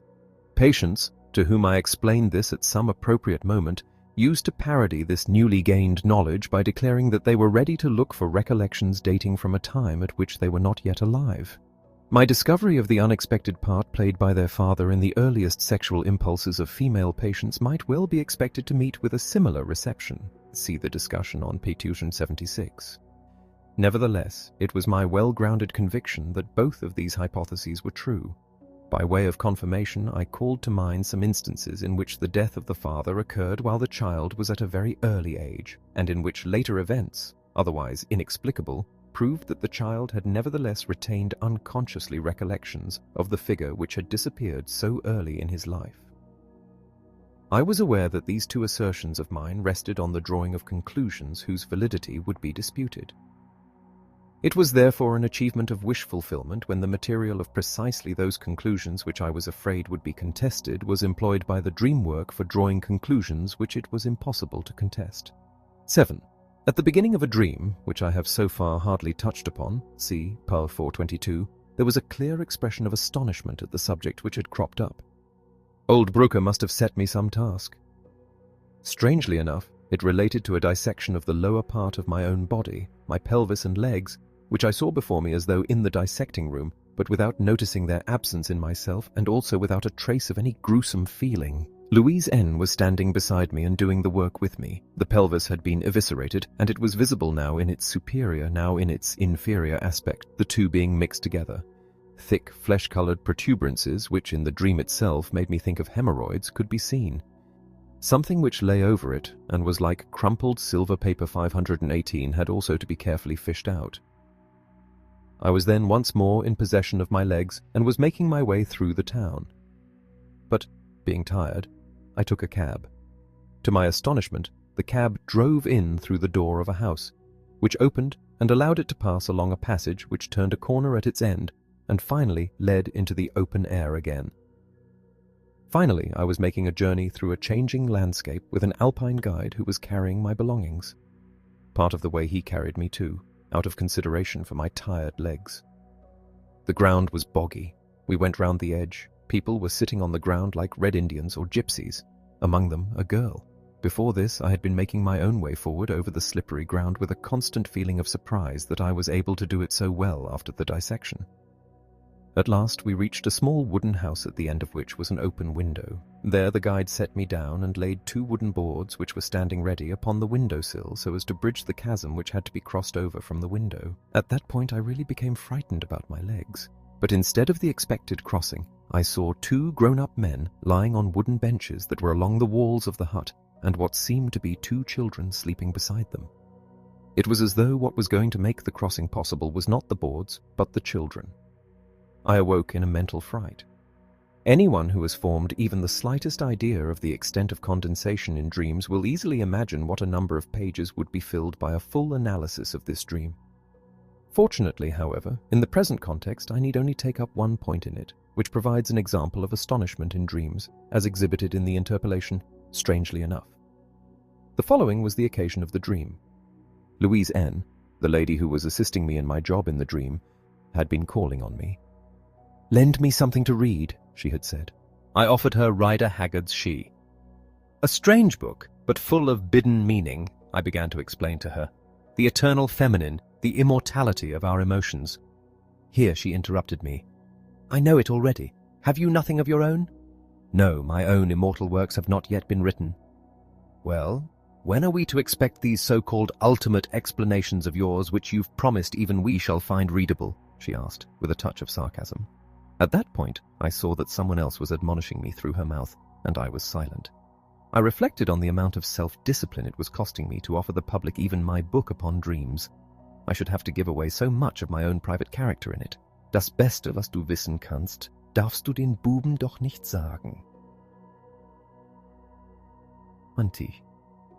The task which was imposed on me in the dream of carrying out a dissection of my own body was thus my self-analysis, which was linked up with my giving an account of my dreams. Old Brooker came in here appropriately. Even in the first years of my scientific work, it happened that I allowed a discovery of mine to lie fallow until an energetic remonstrance on his part drove me into publishing it. The further thoughts which were started up by my conversation with Louise N. went too deep to become conscious. They were diverted in the direction of the material that had been stirred up in me by the mention of Rider Haggard's She. The judgment, strangely enough, went back to that book and to another one, Heart of the World, by the same author, and numerous elements of the dream were derived from these 2 imaginative novels. The boggy ground over which people had to be carried, and the chasm which they had to cross by means of boards brought along with them, were taken from She. The Red Indians, the girl and the wooden house were taken from Heart of the World. In both novels, the guide is a woman. Both are concerned with perilous journeys, while She describes an adventurous road that had scarcely ever been trodden before, leading into an undiscovered region.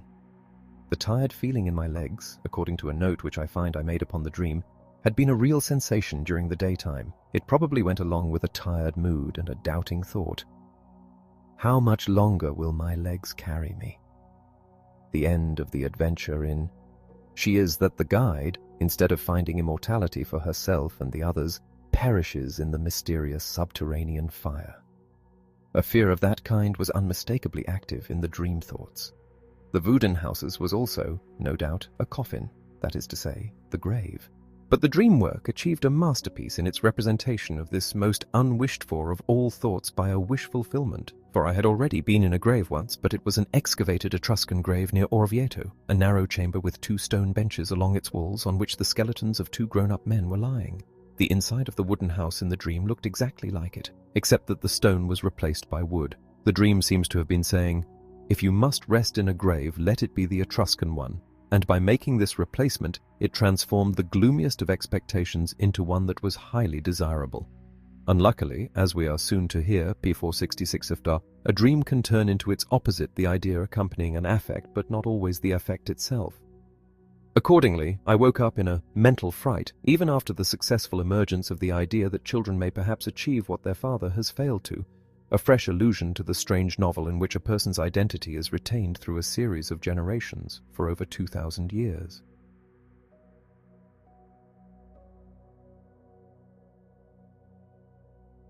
Included in yet another of my dreams, there was an expression of surprise at something I had experienced in it.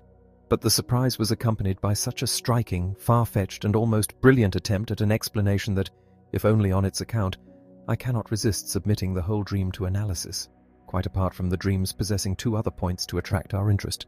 I was travelling along the Sudbahn railway line during the night of July 18th to 19th, and in my sleep I heard Holthurn, 5:24, 10 minutes being called out. I at once thought of holothurians, sea slugs, of a natural history museum, that this was the spot at which valiant men had fought in vain against the superior power of the ruler of their country. Yes, the Counter-Reformation in Austria, it was as though it were a place in Styria or the Tyrol. I then saw indistinctly a small museum in which the relics or belongings of these men were preserved. I should have liked to get out, but hesitated to do so. There were women with fruit on the platform. They were crouching on the ground and holding up their baskets invitingly. I hesitated because I was not sure whether there was time, but we were still not moving. I was suddenly in another compartment in which the upholstery and seats were so narrow that one's back pressed directly against the back of the carriage. 525. I was surprised by this, but I reflected that I might have changed carriages while I was in a sleeping state. There were several people, including an English brother and sister. A row of books were distinctly visible on a shelf on the wall. I saw The Wealth of Nations and Matter and Motion by Clerk Maxwell, a thick volume and bound in brown cloth. The man asked his sister about a book by Schiller, whether she had forgotten it. It seemed as though the books were sometimes mine and sometimes theirs. I felt inclined at that point to intervene in the conversation in a confirmatory or substantiating sense. I woke up perspiring all over because all the windows were shut. The train was drawn up at Marburg in Styria. While I was writing the dream down, a new piece of it occurred to me, which my memory had tried to pass over. I said, in English, to the brother and sister, referring to a particular work, "It is from," but corrected myself. "It is by." "Yes," the man commented to his sister. "He said that right." 526.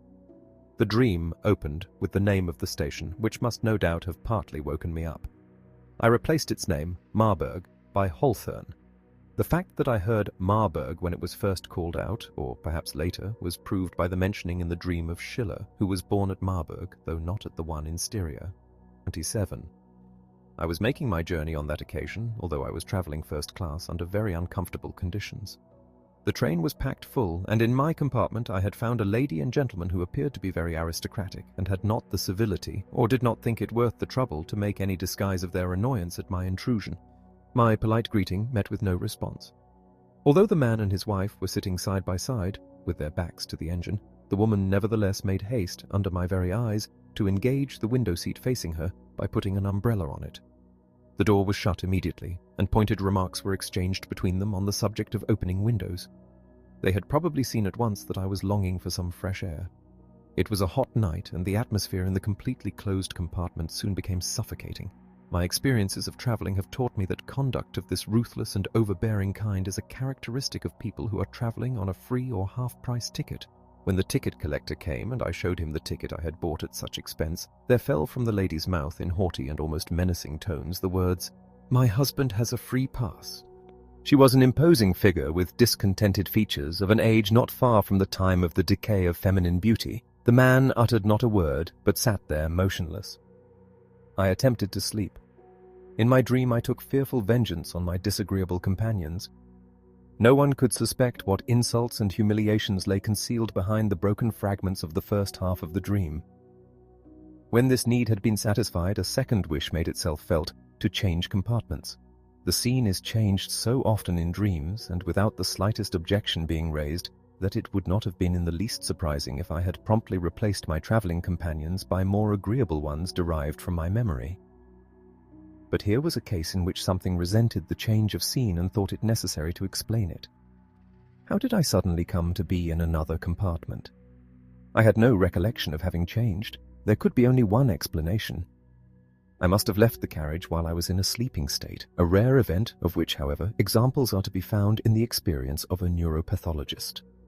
We know of people who have gone upon railway journeys in a twilight state without betraying their abnormal condition by any signs, till at some point in the journey they have suddenly come to themselves completely and been amazed at the gap in their memory.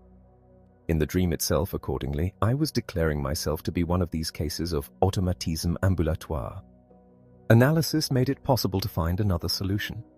The attempt at an explanation, which seemed so striking when I was obliged to ascribe it to the dream work, was not an original one of my own, but was copied from the neurosis of one of my patients. I have already spoken elsewhere, pp. 277, here, of a highly educated and, in real life, soft-hearted man who, shortly after the death of his parents, began to reproach himself with having murderous inclinations, and then fell a victim to the precautionary measures which he was obliged to adopt as a safeguard. It was a case of severe obsessions accompanied by complete insight. To begin with, walking through the streets was made a burden to him by a compulsion to make certain where every single person he met disappeared to. If anyone suddenly escaped his watchful eye, he was left with a distressing feeling and the idea that he might possibly have got rid of him. What lay behind this was, among other things, a Cain fantasy, for all men are brothers.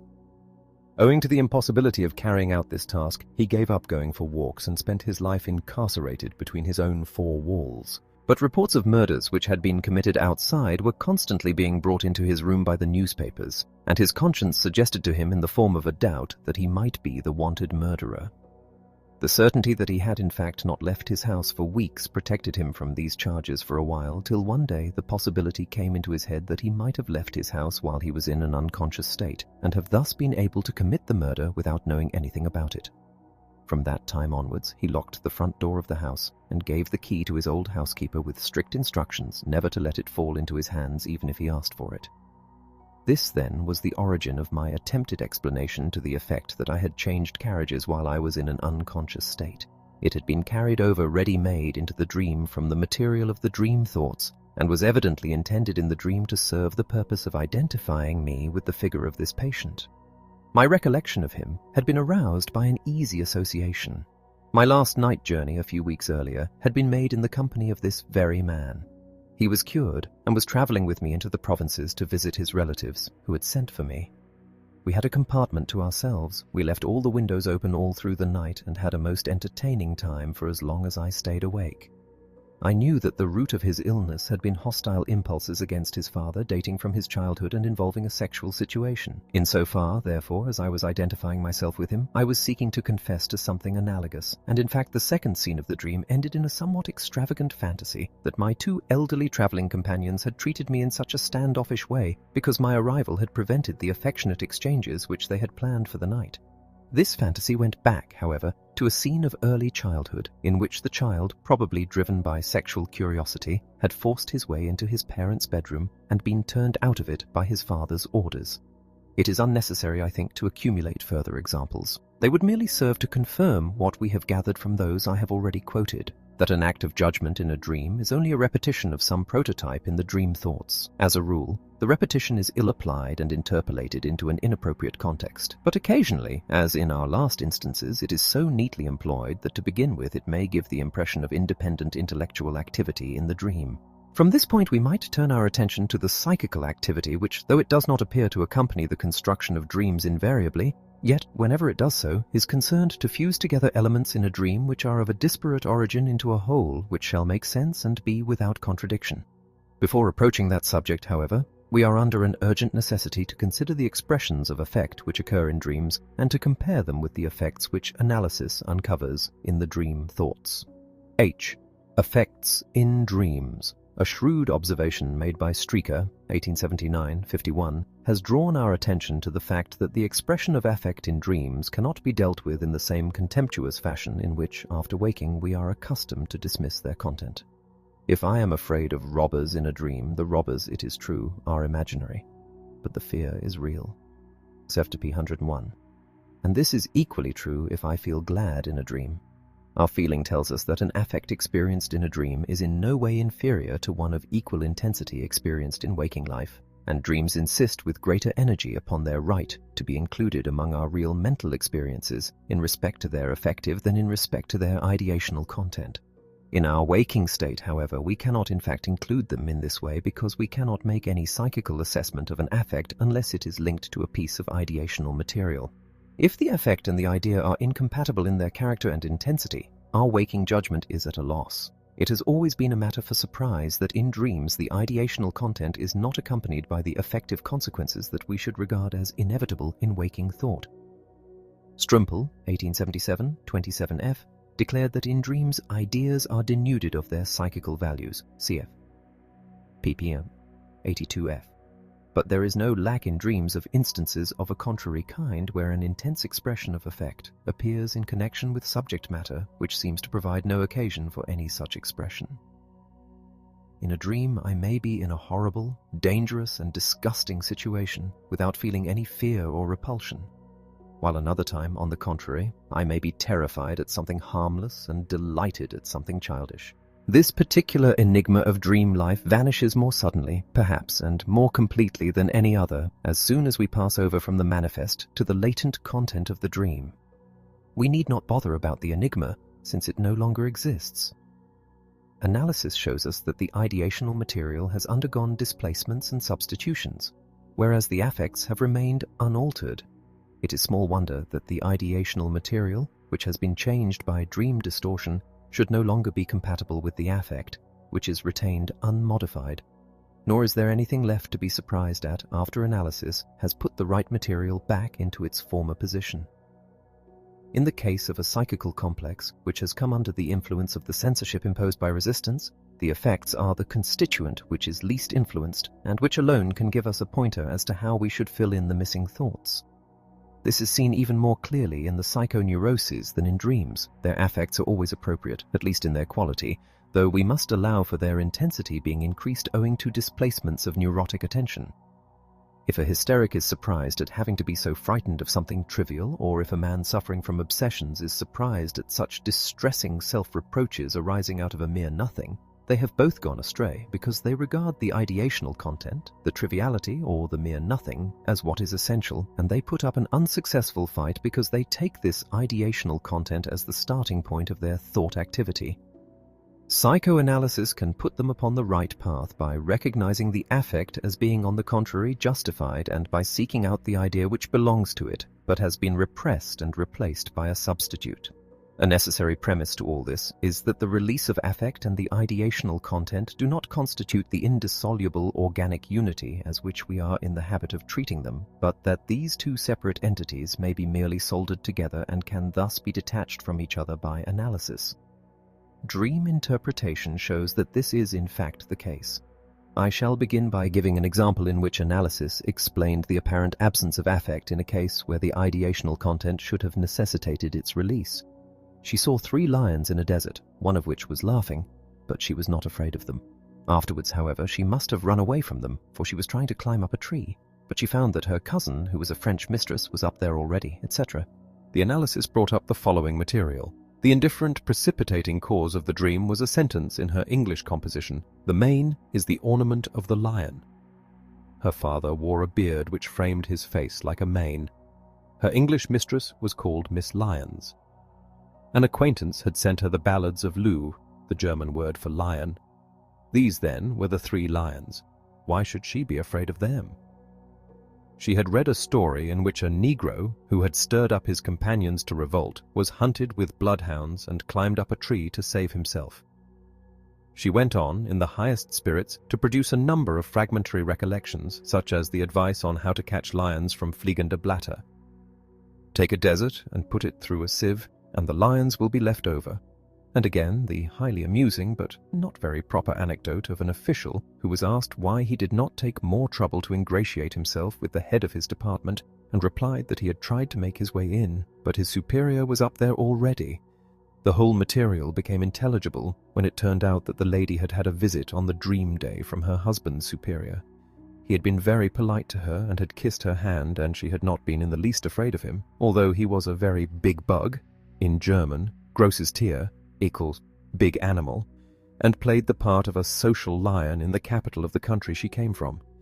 So this lion was like the lion in A Midsummer Night's Dream that concealed the figure of Snug the joiner, and the same is true of all dream lions of which the dreamer is not afraid. 2. As my second example, I may quote the dream of the young girl who saw her sister's little son lying dead in his coffin, 176 Cerf and 267, but who, as I may now add, felt neither pain nor grief. We know from the analysis why this was. The dream merely disguised her wish to see the man she was in love with once more, and her affect had to be in tune with her wish and not with its disguise. There was thus no occasion for grief. In some dreams, the affect does at least remain in contact with the ideational material which has replaced that to which the affect was originally attached. In others, the dissolution of the complex has gone further. The affect makes its appearance completely detached from the idea which belongs to it and is introduced at some other point in the dream, where it fits in with the new arrangement of the dream elements. The situation is then similar to the one we have found in the case of acts of judgment in dreams, PPU 452F. If an important conclusion is drawn in the dream thoughts, the dream also contains one, but the conclusion in the dream may be displaced onto quite different material. Such a displacement not infrequently follows the principle of antithesis. This last possibility is exemplified in the following dream, which I have submitted to a most exhaustive analysis. 3. A castle by the sea. Later it was no longer immediately on the sea, but on a narrow canal leading to the sea. The governor was a Herr P. I was standing with him in a big reception room, with 3 windows in front of which there rose buttresses with what looked like crenellations. I had been attached to the garrison as something in the nature of a volunteer naval officer. We feared the arrival of enemy warships since we were in a state of war. Herr P. intended to leave and gave me instructions as to what was to be done if the event that we feared took place. His invalid wife was with their children in the threatened castle. If the bombardment began, the great hall was to be evacuated. He breathed heavily and turned to go. I held him back and asked him how I was to communicate with him in case of necessity. He added something in reply, but immediately fell down dead. No doubt I had put an unnecessary strain upon him with my questions. After his death, which made no further impression on me, I wondered whether his widow would remain in the castle, whether I should report his death to the higher command, and whether I should take over command of the castle as being next in order of rank. I was standing at the window and observing the ships as they went past. They were merchant vessels rushing past rapidly through the dark water, some of them with several funnels and others with bulging decks, just like the station buildings in the introductory dream, not reported here. Then my brother was standing beside me, and we were both looking out of the window at the canal. At the sight of one ship, we were frightened and cried out, "Here comes the warship!" But it turned out that it was only the same ships that I already knew returning. There now came a small ship, cut off short in a comic fashion, in the middle. On its deck, some curious cup-shaped or box-shaped objects were visible. We called out with one voice, "That's the breakfast ship!" The rapid movements of the ships, the deep dark blue of the water, and the brown smoke from the funnels, all of this combined to create a tense and sinister impression. The localities in the dream were brought together from several trips of mine to the Adriatic, to Miramar, Duino, Venice, and Aquileia. A short but enjoyable Easter trip which I had made to Aquileia with my brother a few weeks before the dream was still fresh in my memory. 529. The dream also contained allusions to the maritime war between America and Spain and to anxieties to which it had given rise about the fate of my relatives in America. At 2 points in the dream effects were in question. At one point an affect that was to be anticipated was absent. Attention was expressly drawn to the fact that the governor's death made no impression on me. At another point, when I thought I saw the warship, I was frightened and felt all the sensations of fright in my sleep. In this well-constructed dream, the effects were distributed in such a way that any striking contradiction was avoided. There was no reason why I should be frightened at the death of the governor, and it was quite reasonable that as commandant of the castle I should be frightened at the sight of the warship. The analysis showed, however, that Herr P was only a substitute for my own self. In the dream, I was the substitute for him. I was the governor who suddenly died. The dream thoughts dealt with the future of my family after my premature death. This was the only distressing one among the dream thoughts, and it must have been from it that the fright was detached and brought into connection in the dream with the sight of the warship. On the other hand, the analysis showed that the region of the dream thoughts from which the warship was taken was filled with the most cheerful recollections. It was a year earlier in Venice, and we were standing one magically beautiful day at the windows of our room on the Riva degli Schiavoni, and were looking across the blue lagoon on which that day there was more movement than usual. English ships were expected and were to be given a ceremonial reception. Suddenly my wife cried out gaily as a child, "Here comes the English warship." In the dream I was frightened at these same words. We see once again that speeches in a dream are derived from speeches in real life. ITFT 427 foot. I shall show shortly that the element English in my wife's exclamation did not elude the dream work either. And here then, in the process of changing the dream thoughts into the manifest dream content, I have transformed cheerfulness into fear, and I need only hint that this transformation was itself giving expression to a portion of the latent dream content. This example proves, however, that the dream work is at liberty to detach an affect from its connections in the dream thoughts and introduce it at any other point it chooses in the manifest dream. I take this opportunity of making a somewhat detailed analysis of the breakfast ship, the appearance of which in the dream brought such a nonsensical conclusion to a situation which had up to then been kept at a rational level. When subsequently I called the dream object more precisely to mind, it struck me that it was black, and that, owing to the fact that it was cut off short where it was broadest in the middle, it bore a great resemblance at that end to a class of objects which had attracted our interest in the museums in the Etruscan towns. These were rectangular trays of black pottery, with two handles on which there stood things like coffee or teacups, not altogether unlike one of our modern breakfast sets. In response to our inquiries, we learned that this was the toilet set of an Etruscan lady, with receptacles for cosmetics and powder on it, and we had jokingly remarked that it would be a good idea to take one home with us for the lady of the house. The object in the dream meant, accordingly, a black toilette, i.e. mourning dress, and made a direct reference to a death. The other end of the dream object reminded me of the funeral boats 30, in which in early times dead bodies were placed and committed to the sea for burial. This led on to the point which explained why the ships returned in the dream, still auf gerettetem Boot treibt in den Hafen der Greis. It was the return after a shipwreck, Schiffbruch, literally shipbreak. The breakfast ship was broken off short in the middle. But what was the origin of the name breakfast ship? It was here that the word English came in, which was left over from the warships. The English word breakfast means breaking fast. The breaking related once more to the shipwreck, shipbreak, and the fasting was connected with the black dress or toilette. But it was only the name of the breakfast ship that was newly constructed by the dream. The thing had existed and reminded me of one of the most enjoyable parts of my last trip. Mistrusting the food that would be provided at Aquileia, we had brought provisions with us from Gorizia and had bought a bottle of excellent Istrian wine at Aquileia. And while the little mail steamer made its way slowly through the Canale delle Mai across the empty lagoon to Grado, we, who were the only passengers, ate our breakfast on deck in the highest spirits, and we had rarely tasted a better one. This, then, was the breakfast ship, and it was precisely behind this memory of the most cheerful joie de vivre that the dream concealed the gloomiest thoughts of an unknown and uncanny future. Darty 2. The detachment of effects from the ideational material which generated them is the most striking thing which occurs to them during the formation of dreams, but it is neither the only nor the most essential alteration undergone by them on their path from the dream thoughts to the manifest dream. If we compare the affects of the dream thoughts with those in the dream, one thing at once becomes clear. Whenever there is an affect in the dream, it is also to be found in the dream thoughts. But the reverse is not true. A dream is in general poorer in effect than the psychical material from the manipulation of which it has proceeded. When I have reconstructed the dream thoughts, I habitually find the most intense psychical impulses in them striving to make themselves felt, and struggling as a rule against others that are sharply opposed to them. If I then turn back to the dream, it not infrequently appears colorless and without emotional tone of any great intensity.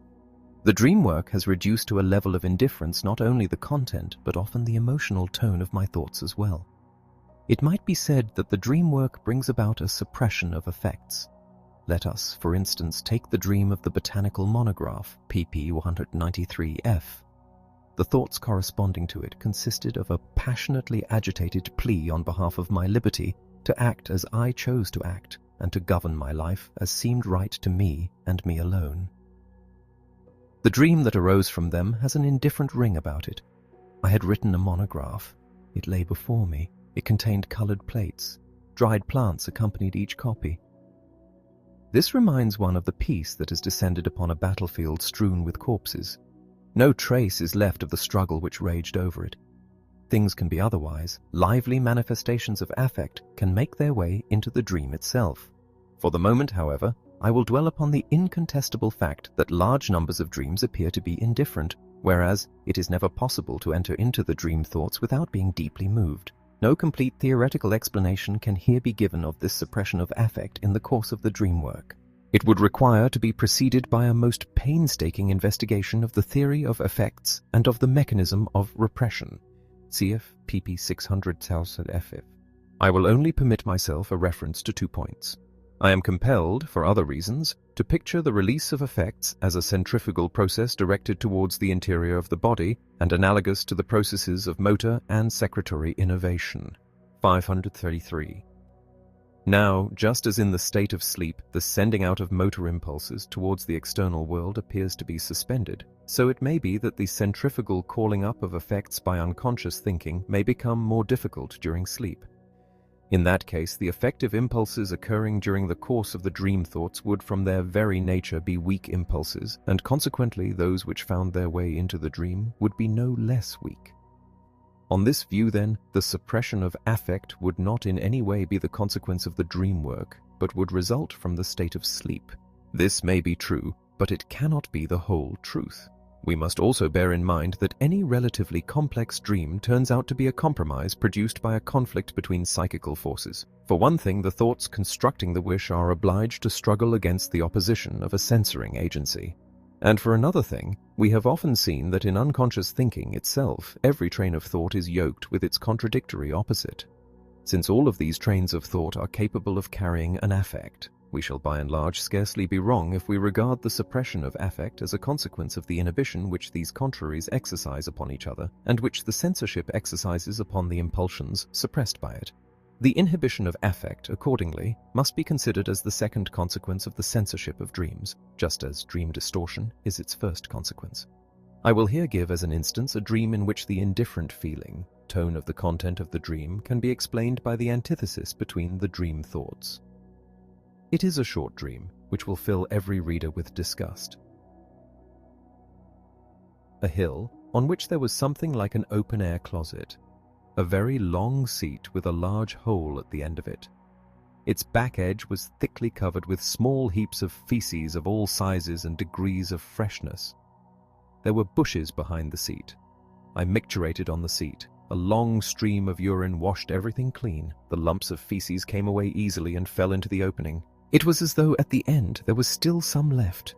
Why did I feel no disgust during this dream? Because, as the analysis showed, the most agreeable and satisfying thoughts contributed to bringing the dream about. What at once occurred to me in the analysis were the Augean stables which were cleansed by Hercules. This Hercules was I. The hill and bushes came from Auze, where my children were stopping at the time. I had discovered the infantile etiology of the neuroses and had thus saved my own children from falling ill. The seat, except of course for the hole, was an exact copy of a piece of furniture which had been given to me as a present by a grateful woman patient. It thus reminded me of how much my patients honored me. Indeed, even the Museum of Human Excrement could be given an interpretation to rejoice my heart. However much I might be disgusted by it in reality, in the dream it was a reminiscence of the fair land of Italy where, as we all know, the WCs in the small towns are furnished in precisely this way. The stream of urine which washed everything clean was an unmistakable sign of greatness. It was in that way that Gulliver extinguished the great fire in Lilliput, though incidentally this brought him into disfavor with its tiny queen. But Gargantua, too, Rabelais's Superman, revenged himself in the same way on the Parisians by sitting astride on Notre Dame and turning his stream of urine upon the city. It was only on the previous evening, before going to sleep, that I had been turning over Garnier's illustrations to Rabelais. And strangely enough, here was another piece of evidence that I was the Superman.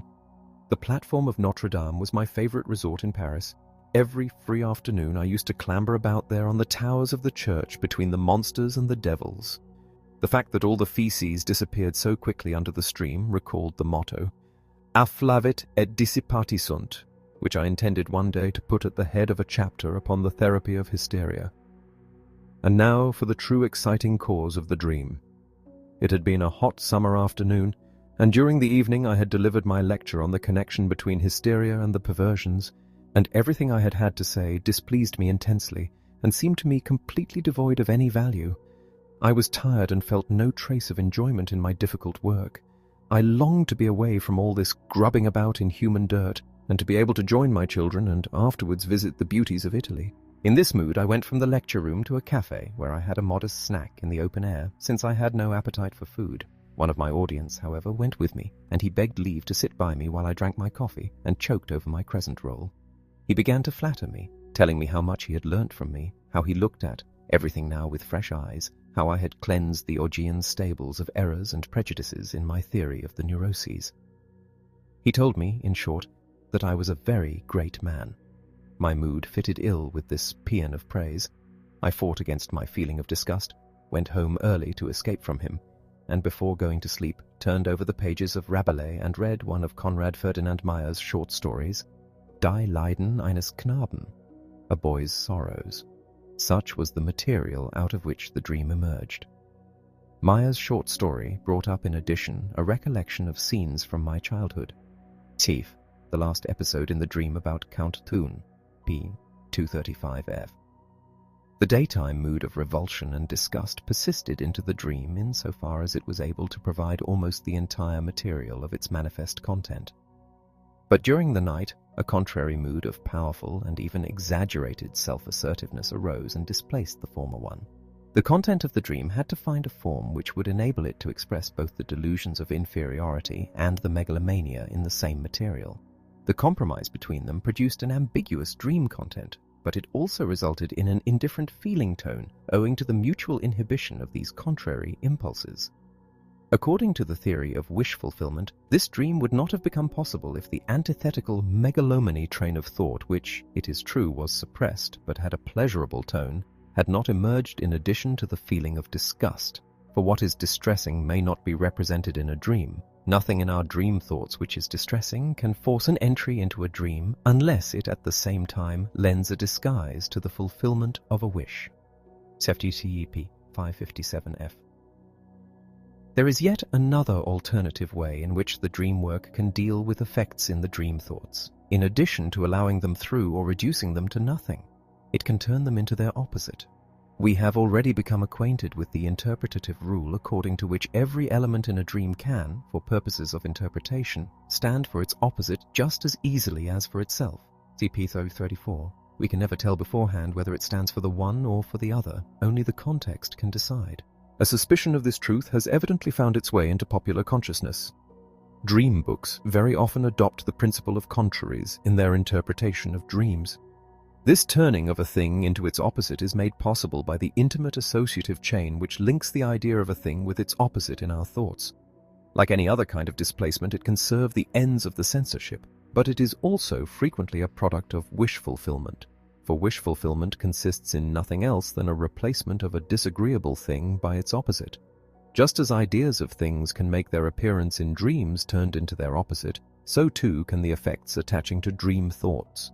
And it seems likely that this reversal of affect is brought about as a rule by the dream censorship.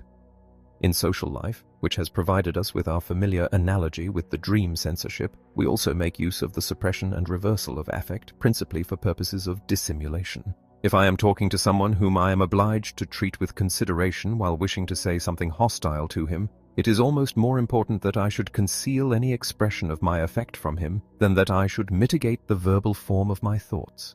If I were to address him in words that were not impolite but accompanied them with a look or gesture of hatred and contempt, The effect which I should produce on him would not be very different from what it would have been if I had thrown my contempt openly in his face. Accordingly, the censorship bids me above all suppress my effects, and if I am a master of dissimulation, I shall assume the opposite effect, smile when I am angry and seem affectionate when I wish to destroy. We have already come across an excellent example of a reversal of effect of this kind carried out in a dream on behalf of the dream censorship. In the dream of my uncle with the yellow beard, P163F, I felt the greatest affection for my friend R, whereas and because the dream thoughts called him a simpleton. It was from this example of reversal of affect that we derived our first hint of the existence of a dream censorship. Nor is it necessary to assume, in such cases either, that the dream work creates contrary affects of this kind out of nothing.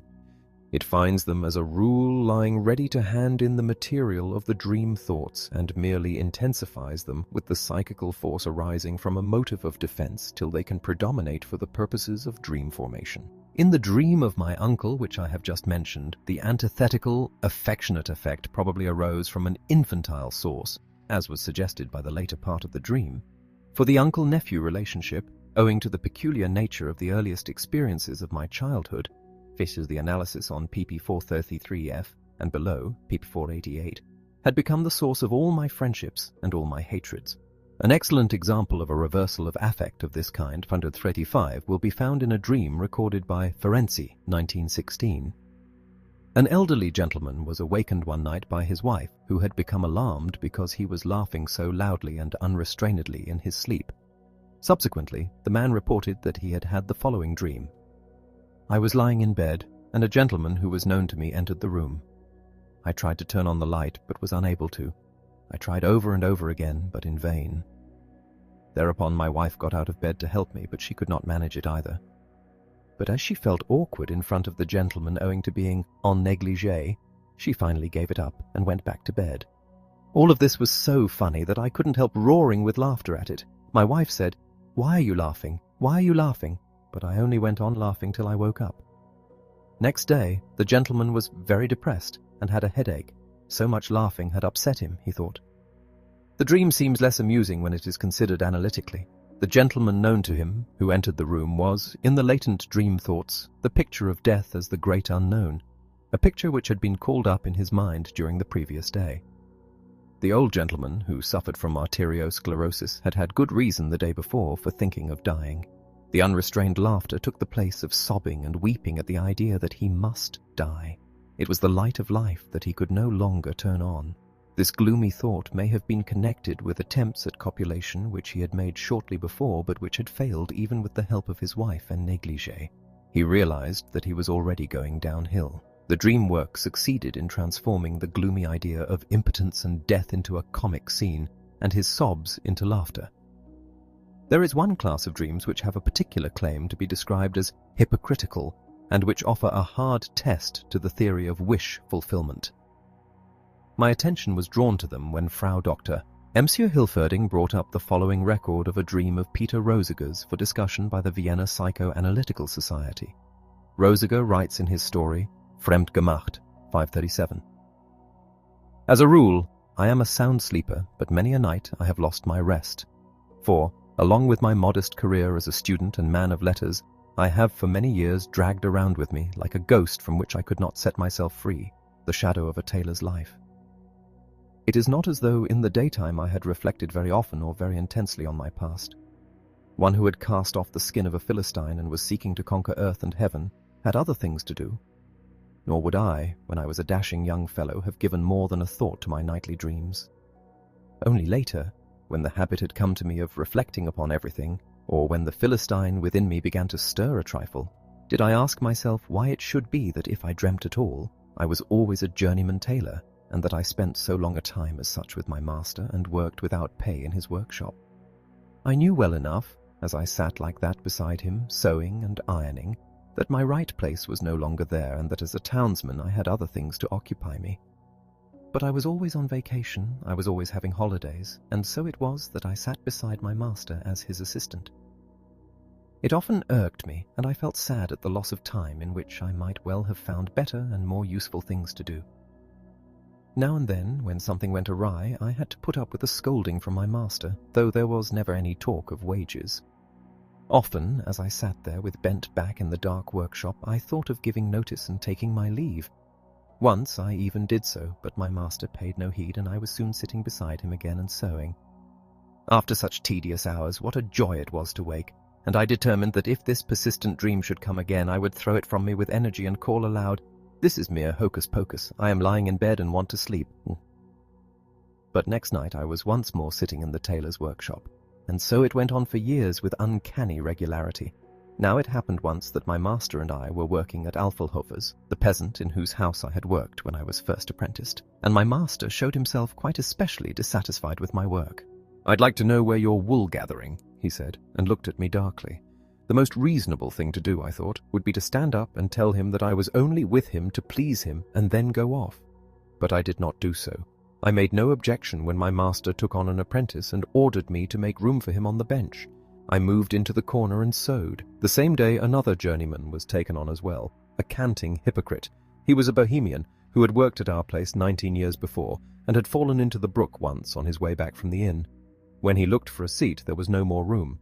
I turned to my master questioningly, and he said to me, "You've no gift for tailoring, you can go. You're dismissed." My fright at this was so overpowering that I awoke. The grey light of morning was glimmering through the uncurtained windows into my familiar home. Works of art surrounded me. There, in my handsome bookcase, stood the eternal Homer, the gigantic Dante, the incomparable Shakespeare, the glorious Goethe, all the magnificent immortals. From the next room rang out the clear young voices of the awakening children joking with their mother.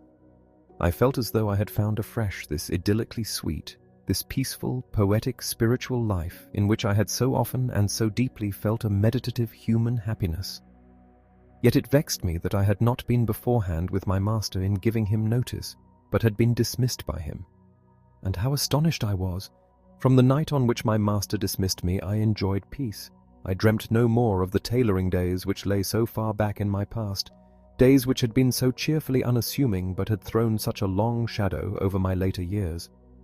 In this series of dreams dreamt by an author who had been a journeyman tailor in his youth, it is hard to recognize the dominance of wish fulfillment.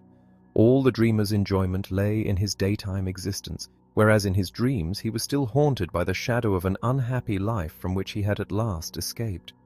Some dreams of my own of a similar kind have enabled me to throw a little light on the subject. As a young doctor, I worked for a long time at the Chemical Institute without ever becoming proficient in the skills which that science demands. And for that reason, in my waking life, I have never liked thinking of this barren and indeed humiliating episode in my apprenticeship. On the other hand, I have a regularly recurring dream of working in the laboratory, of carrying out analyses, and of having various experiences there. These dreams are disagreeable in the same way as examinations dreams, and they are never very distinct. While I was interpreting one of them, my attention was eventually attracted by the word analysis, which gave me a key to their understanding. Since those days, I have become an analyst, and I now carry out analyses which are very highly spoken of, though it is true that they are psychoanalyses. It was now clear to me. If I have grown proud of carrying out analyses of that kind in my daytime life, and feel inclined to boast to myself of how successful I have become, my dreams remind me during the night of those other unsuccessful analyses of which I have no reason to feel proud. They are the punishment dreams of a parvenu, like the dreams of the journeyman tailor who had grown into a famous author. But how does it become possible for a dream, in the conflict between a parvenu's pride and his self-criticism, to side with the latter, and choose as its content a sensible warning instead of an unlawful wish fulfillment? As I have already said, the answer to this question raises difficulties. We may conclude that the foundation of the dream was formed in the first instance by an exaggeratedly ambitious fantasy, but that humiliating thoughts that poured cold water on the fantasy found their way into the dream instead. It may be remembered that there are masochistic impulses in the mind, which may be responsible for a reversal such as this. I should have no objection to this class of dreams being distinguished from wish fulfillment dreams under the name of punishment dreams. I should not regard this as implying any qualification of the theory of dreams which I have hitherto put forward. It would be no more than a linguistic expedient for meeting the difficulties of those who find it strange that opposites should converge.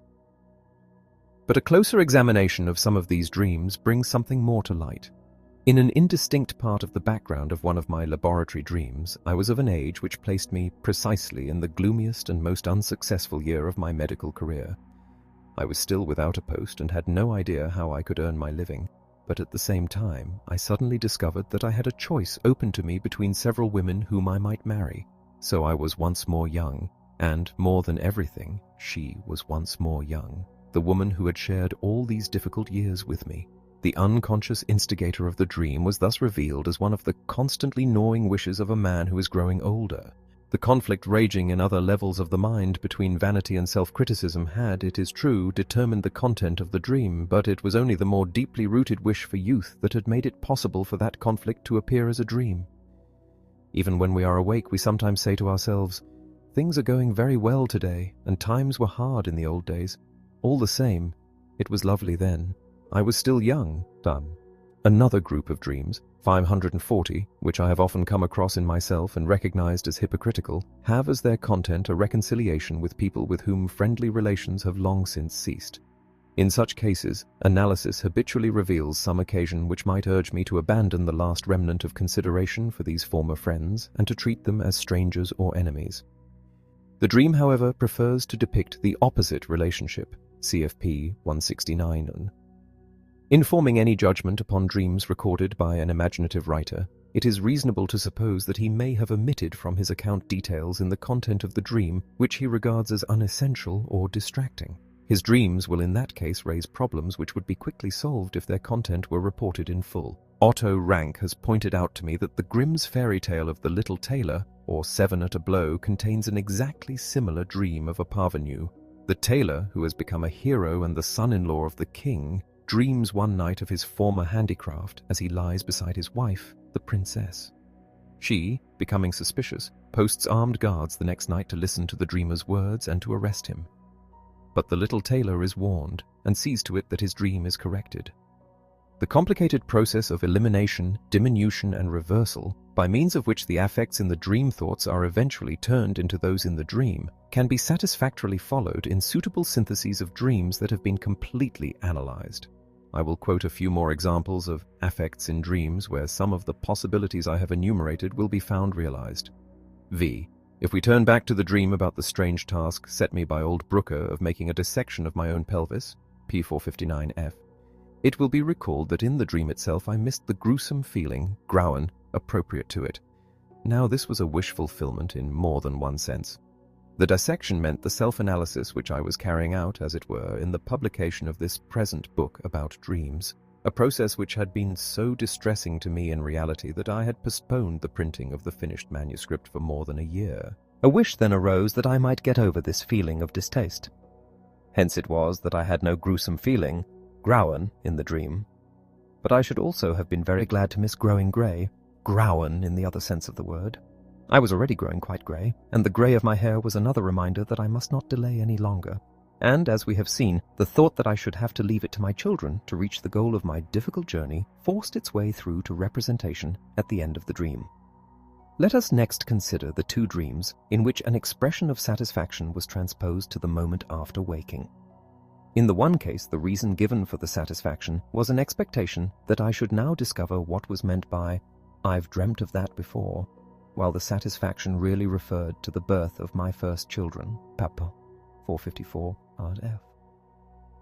In the other case, the ostensible reason was my conviction that something that had been prognosticated was now coming true, while the real reference was similar to that in the former dream. It was the satisfaction with which I greeted the birth of my second son, Pi 455 F. Here the effects which dominated the dream thoughts persisted in the dreams, but it is safe to say that in no dream can things be as simple as all that. If we go a little more deeply into the two analyses, we find that this satisfaction which had escaped censorship had received an accession from another source. This other source had grounds for fearing the censorship, and its affect would undoubtedly have aroused opposition if it had not covered itself by the similar, legitimate affect of satisfaction arising from the permissible source, and slipped in, as it were, under its wing.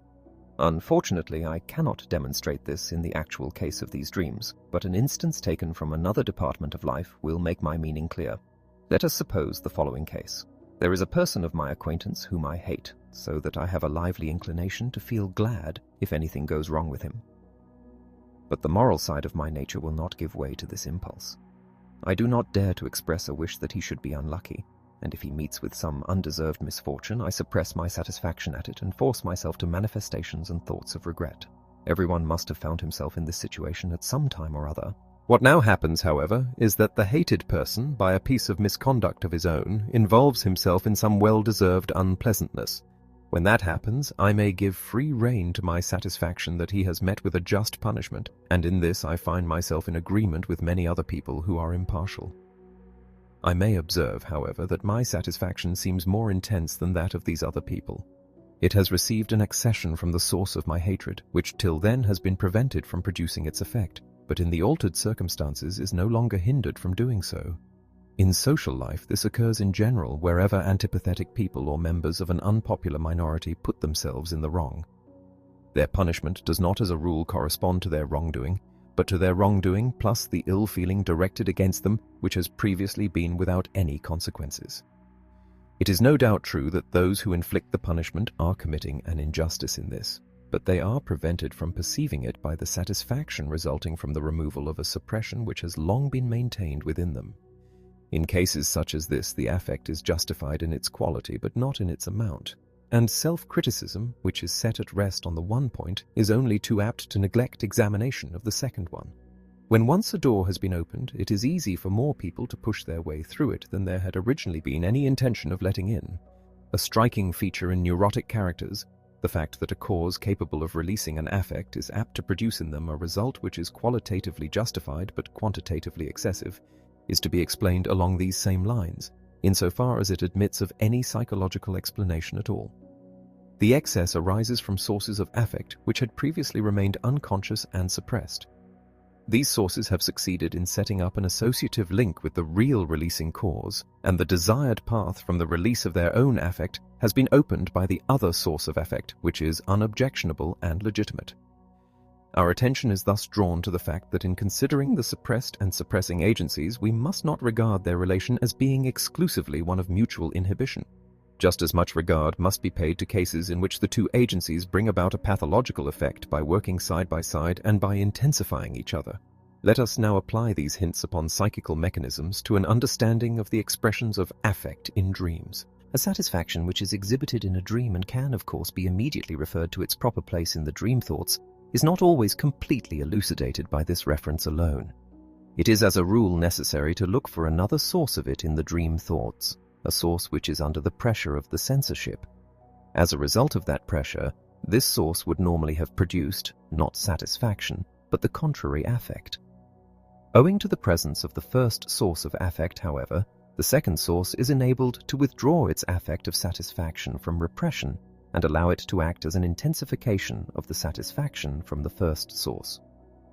Thus it appears that affects in dreams are fed from a confluence of several sources and are overdetermined in their reference to the material of the dream thoughts. During the dream work, sources of affect which are capable of producing the same affect come together in generating it. We can gain a little insight into these complications from the analysis of that fine specimen of a dream of which the words non-vixit formed the center point. CPP or 430 In that dream, manifestations of affect of various qualities were brought together at 2 points in its manifest content.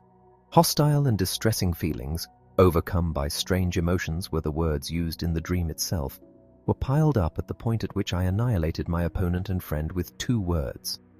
And again, at the end of the dream, I was highly delighted, and I went on to approve the possibility, which in waking life I knew was absurd, of there being revenants who could be eliminated by a mere wish. I have not yet related the exciting cause of the dream.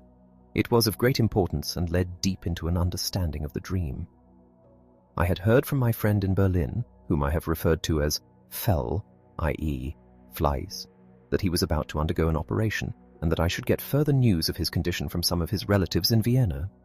The first reports I received after the operation were not reassuring and made me feel anxious. I should have much preferred to go to him myself, but just at that time I was the victim of a painful complaint which made movement of any kind a torture to me. The dream thoughts now informed me that I feared for my friend's life. His only sister, whom I had never known, had, as I was aware, died in early youth after a very brief illness in the dream Flausse, spoke about his sister and said that in 3/4 of an hour she was dead. I must have imagined that his constitution was not much more resistant than his sister's, and that, after getting some much worse news of him, I should make the journey after all, and arrive too late, for which I might never cease to reproach myself. This reproach for coming too late became the central point of the dream, but was represented by a scene in which Brücke, the honored teacher of my student years, leveled this reproach at me with a terrible look from his blue eyes. It will soon appear what it was that caused the situation, in regard to Full, to be switched on to these lines. The scene with Brücke itself could not be reproduced by the dream in the form in which I experienced it. The other figure in the dream was allowed to keep the blue eyes, but the annihilating role was allotted to me, a reversal which was obviously the work of wish fulfillment.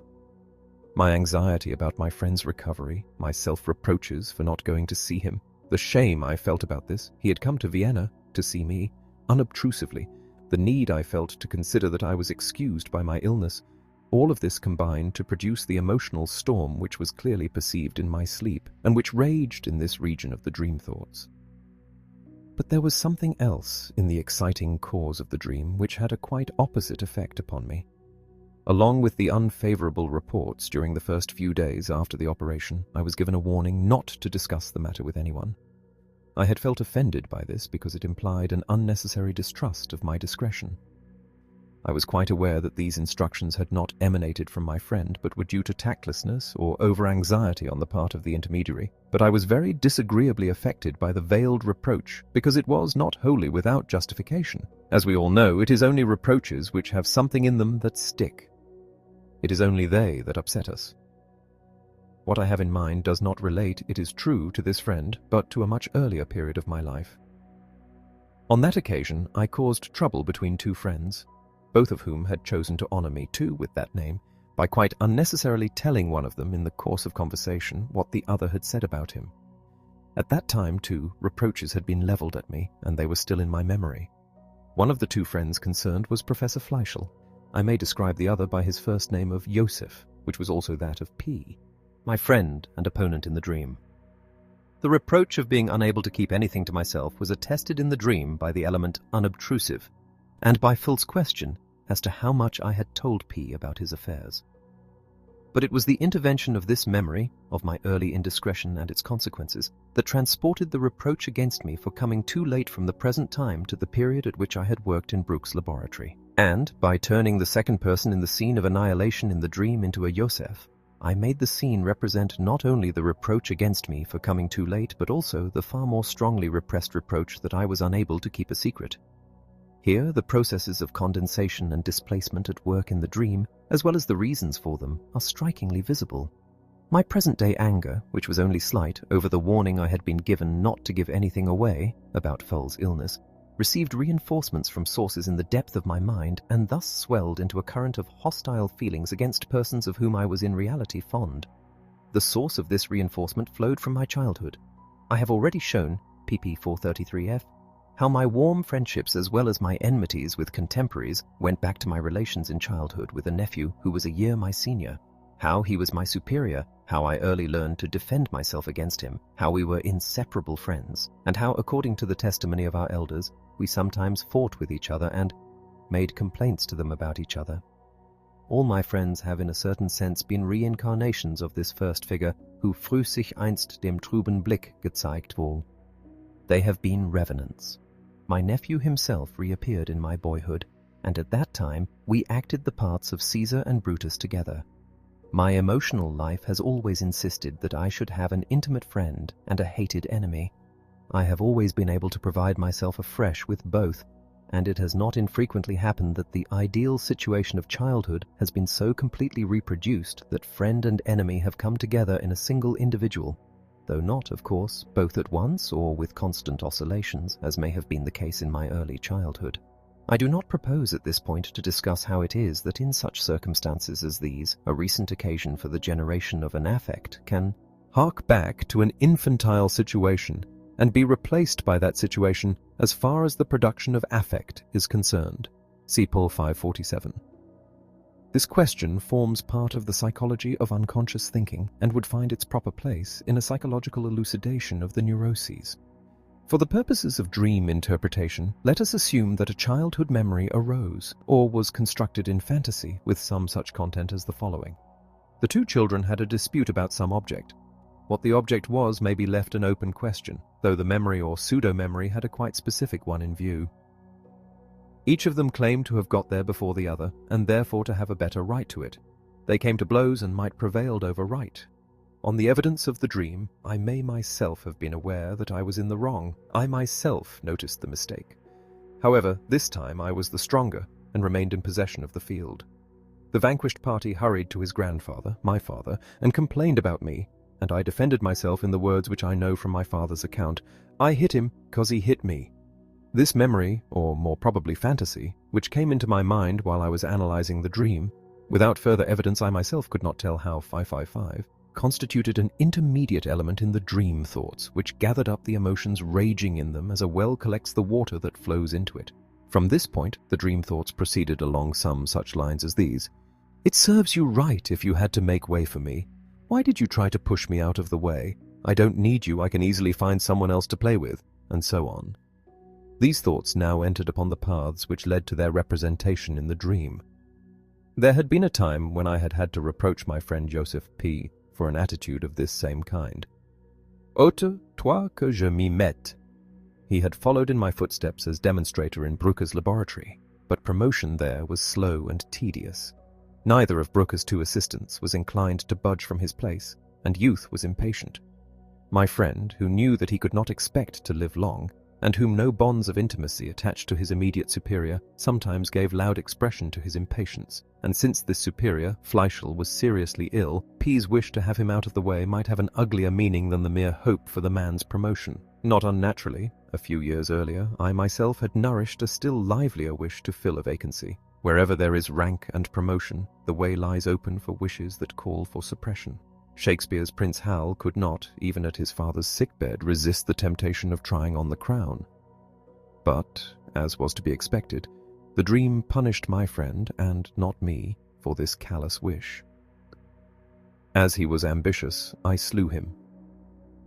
As he could not wait for the removal of another man, he was himself removed. These had been my thoughts immediately after I attended the unveiling at the University of the Memorial, not to him, but to the other man. Thus, a part of the satisfaction I felt in the dream was to be interpreted. A just punishment. It serves you right. At my friend's P.'s funeral, a young man had made what seemed to be an inopportune remark to the effect that the speaker who had delivered the funeral oration had implied that without this one man the world would come to an end. He was expressing the honest feelings of someone whose pain was being interfered with by an exaggeration. But this remark of his was the starting point of the following dream thoughts. It's quite true that no one's irreplaceable. How many people I've followed to the grave already? But I'm still alive. I've survived them all. I'm left in possession of the field. A thought of this kind, occurring to me at a moment at which I was afraid I might not find my friend full alive if I made the journey to him, could only be construed as meaning that I was delighted because I had once more survived someone, because it was he and not I who had died, because I was left in possession of the field, as I had been in the fantasied scene from my childhood. This satisfaction, infantile in origin, at being in possession of the field, constituted the major part of the affect that appeared in the dream. I was delighted to survive, and I gave expression to my delight with all the naive egoism shown in the anecdote of the married couple, one of whom said to the other, "If one of us dies, I shall move to Paris." So obvious was it to me that I should not be the one to die.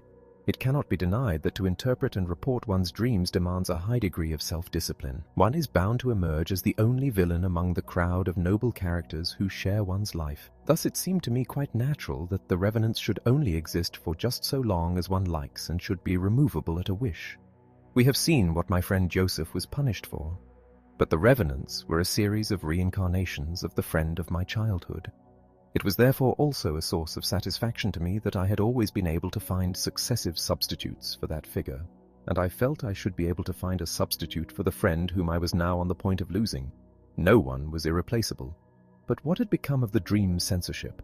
Why had it not raised the most energetic objections against this blatantly egoistic train of thought? And why had it not transformed the satisfaction attached to that train of thought into severe unpleasure?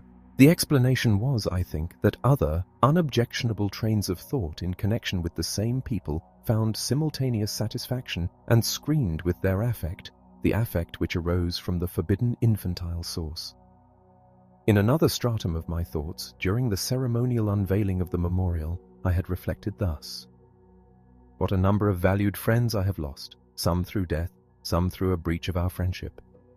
How fortunate that I have found a substitute for them, and that I have gained one who means more to me than ever the others could, and that, at a time of life when new friendships cannot easily be formed, I shall never lose his.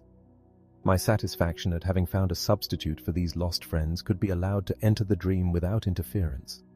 But there slipped in, along with it, the hostile satisfaction derived from the infantile source.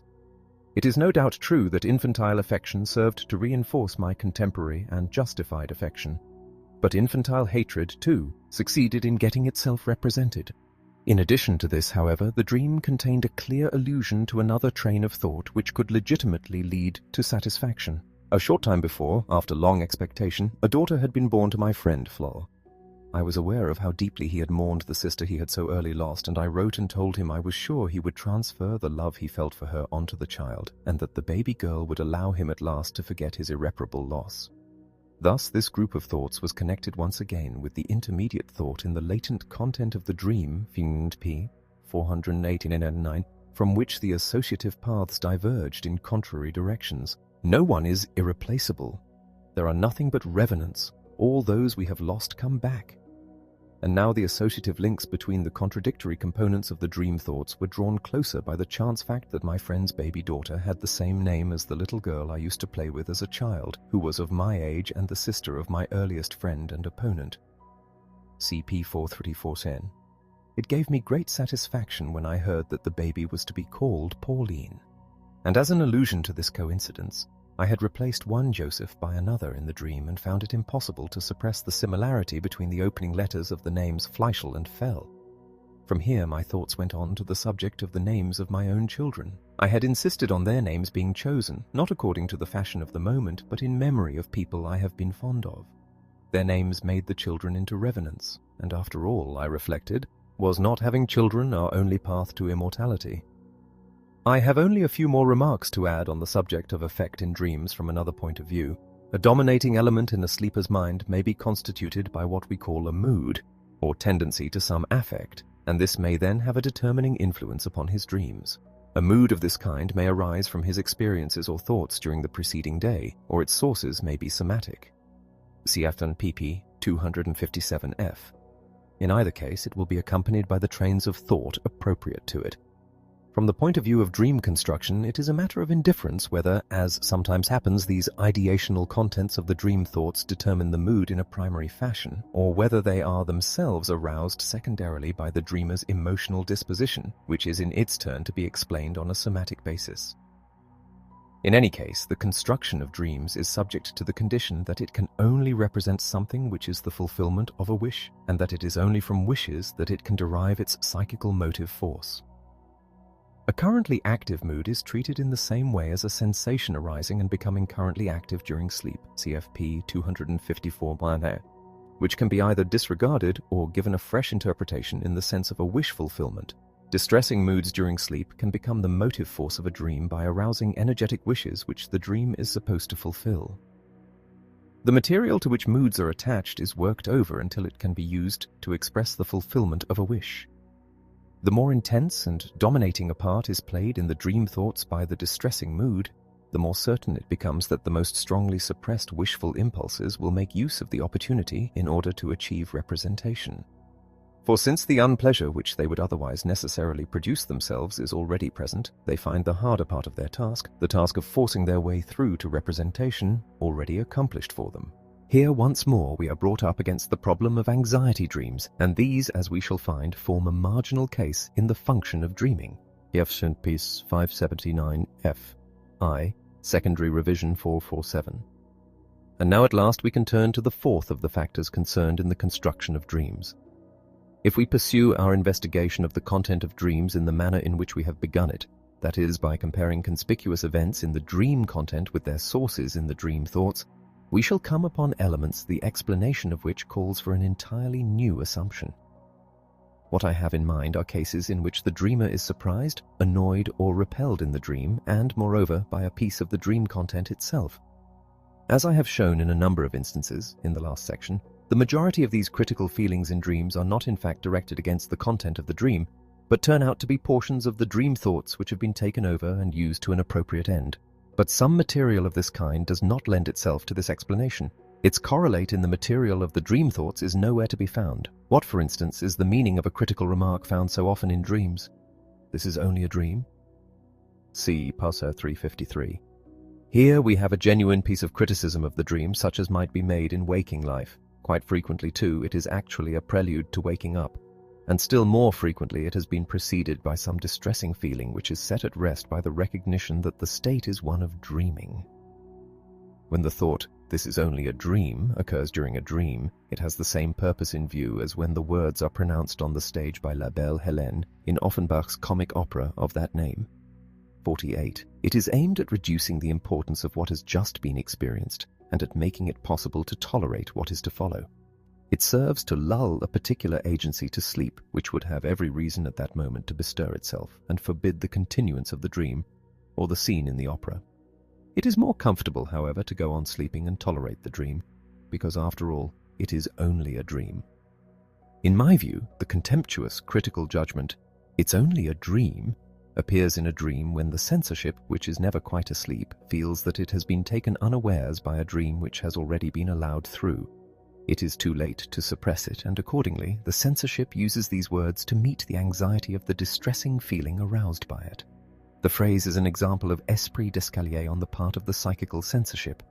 This instance, however, provides us with convincing evidence that not everything contained in a dream is derived from the dream thoughts, but that contributions to its content may be made by a psychical function which is indistinguishable from our waking thoughts. The question now arises whether this only occurs in exceptional cases, or whether the psychical agency which otherwise operates only as a censorship plays a habitual part in the construction of dreams. We can have no hesitation in deciding in favor of the second alternative. There can be no doubt that the censoring agency, whose influence we have so far only recognized in limitations and omissions in the dream content, is also responsible for interpolations and additions in it. The interpolations are easy to recognize. They are often reported with hesitation and introduced by an as though. They are not in themselves particularly vivid, and are always introduced at points at which they can serve as links between two portions of the dream content, or to bridge a gap between two parts of the dream. They are less easily retained in the memory than genuine derivatives of the material of the dream thoughts. If the dream is to be forgotten, they are the first part of it to disappear, and I have a strong suspicion that the common complaint of having dreamt a lot, but of having forgotten most of it and of having only retained fragments, page 297, is based upon the rapid disappearance precisely of these connecting thoughts. In a complete analysis, these interpolations are sometimes betrayed by the fact that no material connected with them is to be found in the dream thoughts. But careful examination leads me to regard this as the less frequent case. As a rule, the connecting thoughts lead back nevertheless to material in the dream thoughts, but to material which could have no claim to acceptance in the dream either on its own account or owing to its being overdetermined. Only in extreme cases, it seems, does the psychical function in dream formation which we are now considering proceed to make new creations. So long as possible, it employs anything appropriate that it can find in the material of the dream thoughts. The thing that distinguishes and at the same time reveals this part of the dream work is its purpose. This function behaves in the manner which the poet maliciously ascribes to philosophers. It fills up the gaps in the dream structure with shreds and patches. As a result of its efforts, the dream loses its appearance of absurdity and disconnectedness and approximates to the model of an intelligible experience. But its efforts are not always crowned with success. Dreams occur which, at a superficial view, may seem faultlessly logical and reasonable. They start from a possible situation, carry it on through a chain of consistent modifications and, though far less frequently, bring it to a conclusion which causes no surprise. Dreams which are of such a kind have been subjected to a far-reaching revision by this psychical function that is akin to waking thought. They appear to have a meaning, but that meaning is as far removed as possible from their true significance. If we analyze them, we can convince ourselves that it is in these dreams that the secondary revision has played about with the material the most freely and has retained the relations present in that material to the least extent. They are dreams which might be said to have been already interpreted once before being submitted to waking interpretation. In other dreams, this tendentious revision has only partly succeeded. Coherence seems to rule for a certain distance, but the dream then becomes senseless or confused, while perhaps later on in its course it may for a second time present an appearance of rationality. In yet other dreams, the revision has failed altogether. We find ourselves helplessly face to face with a meaningless heap of fragmentary material. I do not wish to deny categorically that this fourth power in dream construction, which we shall soon recognize as an old acquaintance, since in fact it is the only one of the four with which we are familiar in other connections, I do not wish to deny that this fourth factor has the capacity to create new contributions to dreams. It is certain, however, that, like the others, it exerts its influence principally by its preferences and selections from psychical material in the dream thoughts that has already been formed. Now there is one case in which it is, to a great extent, spared the labor of, as it were, building up a facade for the dream, the case, namely, in which a formation of that kind already exists, available for use in the material of the dream thoughts. I'm in the habit of describing the element in the dream thoughts which I have in mind as a fantasy. I-52. I shall perhaps avoid misunderstanding if I mention the daydream as something analogous to it in waking life. 43. The part played in our mental life by these structures has not yet been fully recognized and elucidated by psychiatrists, though M. Benedict has made what seems to me a very promising start in that direction. 4. The importance of daydreams has not escaped the Yuan, erring vision of imaginative writers. There is, for instance, a well-known account by Alphonse Daudet in L'Enabab of the daydreams of one of the minor characters in that story, CFP 536F. The study of the psychoneuroses leads to the surprising discovery that these fantasies or daydreams are the immediate forerunners of hysterical symptoms, or at least of a whole number of them. Hysterical symptoms are not attached to actual memories, but to fantasies erected on the basis of memories. 5. The frequent occurrence of conscious daytime fantasies brings these structures to our knowledge. But just as there are fantasies of this kind which are conscious, so too there are unconscious ones in great numbers, which have to remain unconscious on account of their content and of their origin from repressed material. Closer investigation of the characteristics of these daytime fantasies shows us how right it is that these formations should bear the same name as we give to the products of our thought during the night, the name, that is, of dreams. They share a large number of their properties with night dreams, and their investigation might, in fact, have served as the shortest and best approach to an understanding of night dreams. Like dreams, they are wish fulfillments. Like dreams, they are based to a great extent on impressions of infantile experiences. Like dreams, they benefit by a certain degree of relaxation of censorship. If we examine their structure, we shall perceive the way in which the wishful purpose that is at work in their production has mixed up the material of which they are built, has rearranged it, and has formed it into a new whole. They stand in much the same relation to the childhood memories from which they are derived as do some of the Baroque palaces of Rome to the ancient ruins whose pavements and columns have provided the material for the more recent structures. The function of secondary revision, which we have attributed to the fourth of the factors concerned in shaping the content of dreams, shows us in operation once more the activity which is able to find free vent in the creation of daydreams without being inhibited by any other influences. We might put it simply by saying that this fourth factor of ours seeks to mold the material offered to it into something like a daydream. If, however, a daydream of this kind has already been formed within the nexus of the dream thoughts, this fourth factor in the dream work will prefer to take possession of the ready-made daydream and seek to introduce it into the content of the dream. There are some dreams which consist merely in the repetition of a daytime fantasy which may perhaps have remained unconscious. 56 such, for instance, as the boy's dream of driving in a war chariot with the heroes of the Trojan War, p. 154. In my Autodidaska dream, pile 316F, the second part at all events was a faithful reproduction of a daytime fantasy, innocent in itself, of a conversation with Professor N.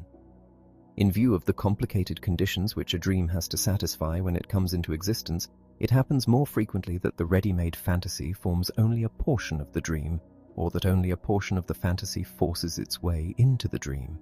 Thereafter, the fantasy is treated in general like any other portion of the latent material, though it often remains recognizable as an entity in the dream. There are often parts of my dreams which stand out as producing a different impression from the rest. They strike me as being, as it were, more fluent, more connected, and at the same time more fleeting than other parts of the same dream. These, I know, are unconscious fantasies which have found their way into the fabric of the dream, but I have never succeeded in pinning down a fantasy of this kind. Apart from this, these fantasies, like any other component of the dream, thoughts are compressed, condensed, superimposed on one another, and so on. There are, however, transitional cases between the case in which they constitute the content, or at least the facade, of the dream unaltered, and the extreme opposite, in which they are represented in the content of the dream only by one of their elements or by a distant illusion. What happens to fantasies present in the dream thoughts is evidently also determined by any advantages they may have to offer the requirements of the censorship and of the urge towards condensation. In selecting examples of dream interpretation, I have, so far as possible, avoided dreams in which unconscious fantasies play any considerable part, because the introduction of this particular psychical element would have necessitated lengthy discussions on the psychology of unconscious thinking. Nevertheless, I cannot completely escape a consideration of fantasies in this connection, since they often make their way complete into dreams, and since still more often clear glimpses of them can be seen behind the dream. I will therefore quote one more dream which seems to be composed of two different and opposing fantasies which coincide with each other at a few points, and of which one is superficial, while the second is, as it were, an interpretation of the first. See above Piazza 4495. The dream, it is the only one of which I possess no careful notes, ran roughly as follows. The dreamer, a young unmarried man, was sitting in the restaurant at which he usually ate, and which was presented realistically in the dream. Several people then appeared in order to fetch him away, and one of them wanted to arrest him. He said to his companions at table, "I'll pay later, I'll come back." But they exclaimed with derisive smiles, "We know all about that, that's what they all say." One of the guests called out after him, "There goes another one." He was then led into a narrow room in which he found a female figure carrying a child. One of the people accompanying him said, "This is Herr Müller." A police inspector, or some such official, was turning over a bundle of cards or papers, and as he did so, repeated, "Müller, Müller, Müller." Finally, he asked the dreamer a question, which he answered with an "I will." He then turned round to look at the female figure, and observed that she was now wearing a big beard. Here there is no difficulty in separating the two components. The superficial one was a fantasy of arrest, which appears as though it had been freshly constructed by the dream work. But behind it, some material is visible which had been only slightly reshaped by the dream work, a fantasy of marriage. Those features which were common to both fantasies emerge with special clarity, in the same way as in one of Galton's composite photographs. The promise made by the young man, who up till then had been a bachelor, that he would come back and join his fellow diners at their table, the skepticism of his boon companions, whom experience had taught better, the exclamation, "There goes another one to get married," all of these features fitted in easily with the alternative interpretation. So too did the "I will" with which he replied to the official's question. The turning over the bundle of papers, with the constant repetition of the same name, corresponded to a less important but recognizable feature of wedding festivities, namely the reading out of a bundle of telegrams of congratulation, all of them with addresses bearing the same names. The fantasy of marriage actually scored a victory over the covering fantasy of arrest in the fact of the bride's making a personal appearance in the dream. I was able to discover from an inquiry, the dream was not analyzed, why it was that at the end of it the bride wore a beard. On the previous day the dreamer had been walking in the street with a friend who was as shy of marrying as he was himself, and he had drawn his friend's attention to a dark-haired beauty who had passed them. "Yes," his friend had remarked, "if only women like that didn't grow beards like their fathers in a few years' time." This dream did not, of course, lack elements in which dream distortion had been carried deeper. It may well be, for instance, that the words "I'll pay later" referred to what he feared might be his father-in-law's attitude on the subject of a dowry. In fact, all kinds of qualms were evidently preventing the dreamer from throwing himself into the fantasy of marriage with any enjoyment. One of these qualms, a fear that marriage might cost him his freedom, was embodied in the transformation into a scene of arrest. If we return for a moment to the point that the dream work is glad to make use of a ready-made fantasy instead of putting one together out of the material of the dream thoughts, we may perhaps find ourselves in a position to solve one of the most interesting puzzles connected with dreams on pp. 58f.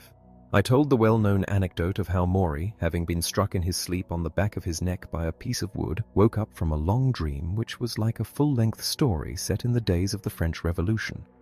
Since the dream, as reported, was a coherent one and was planned entirely with an eye to providing an explanation of the stimulus which woke him and whose occurrence he could not have anticipated, the only possible hypothesis seems to be that the whole elaborate dream must have been composed and must have taken place during the short period of time between the contact of the board with Maury's cervical vertebrae and his consequent awakening. We should never dare to attribute such rapidity to thought activity in waking life, and we should therefore be driven to conclude that the dream work possesses the advantage of accelerating our thought processes to a remarkable degree. Strong objections have been raised to what quickly became a popular conclusion by some more recent writers: Le Lorrain, 1894 and 1895, Egger, 1895, and others. On the one hand, they throw doubts upon the accuracy of Maury's account of his dream, and on the other hand, they attempt to show that the rapidity of the operations of our waking thoughts is no less than in this dream when exaggerations have been discounted. The discussion raised questions of principle which do not seem to me immediately soluble. But I must confess that the arguments brought forward, by Egger for instance, particularly against Maury's guillotine dream, leave me unconvinced. I myself would propose the following explanation of this dream.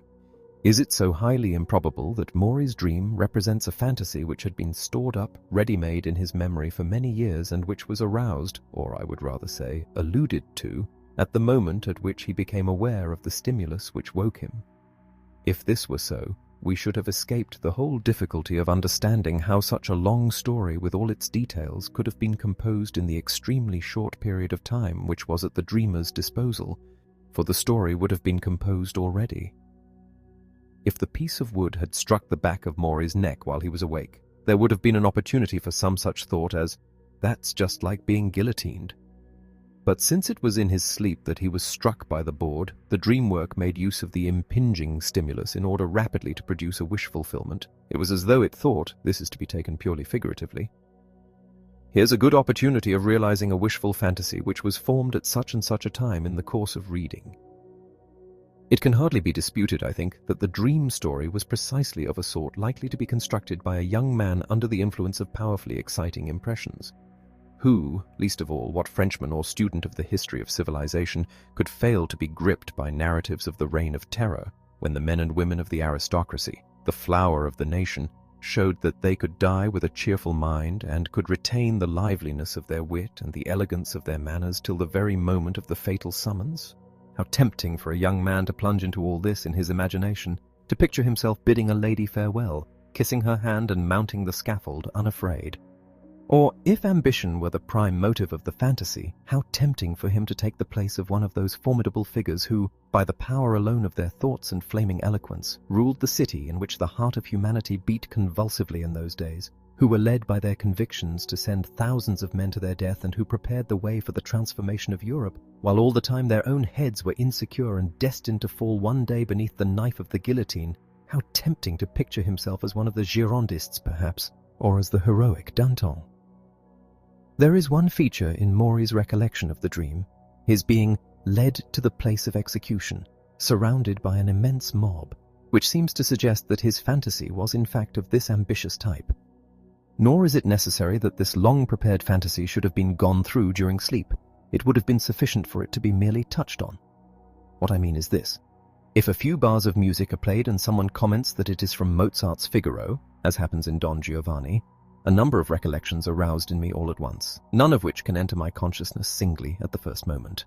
The key phrase serves as a port of entry through which the whole network is simultaneously put in a state of excitation. It may well be the same in the case of unconscious thinking. The rousing stimulus excites the psychical port of entry which allows access to the whole guillotine fantasy. But the fantasy is not gone through during sleep, but only in the recollection of the sleeper after his awakening. After waking, he remembers in all its details the fantasy which was stirred up as a whole in his dream. One has no means of assuring oneself in such a case that one is really remembering something one has dreamt.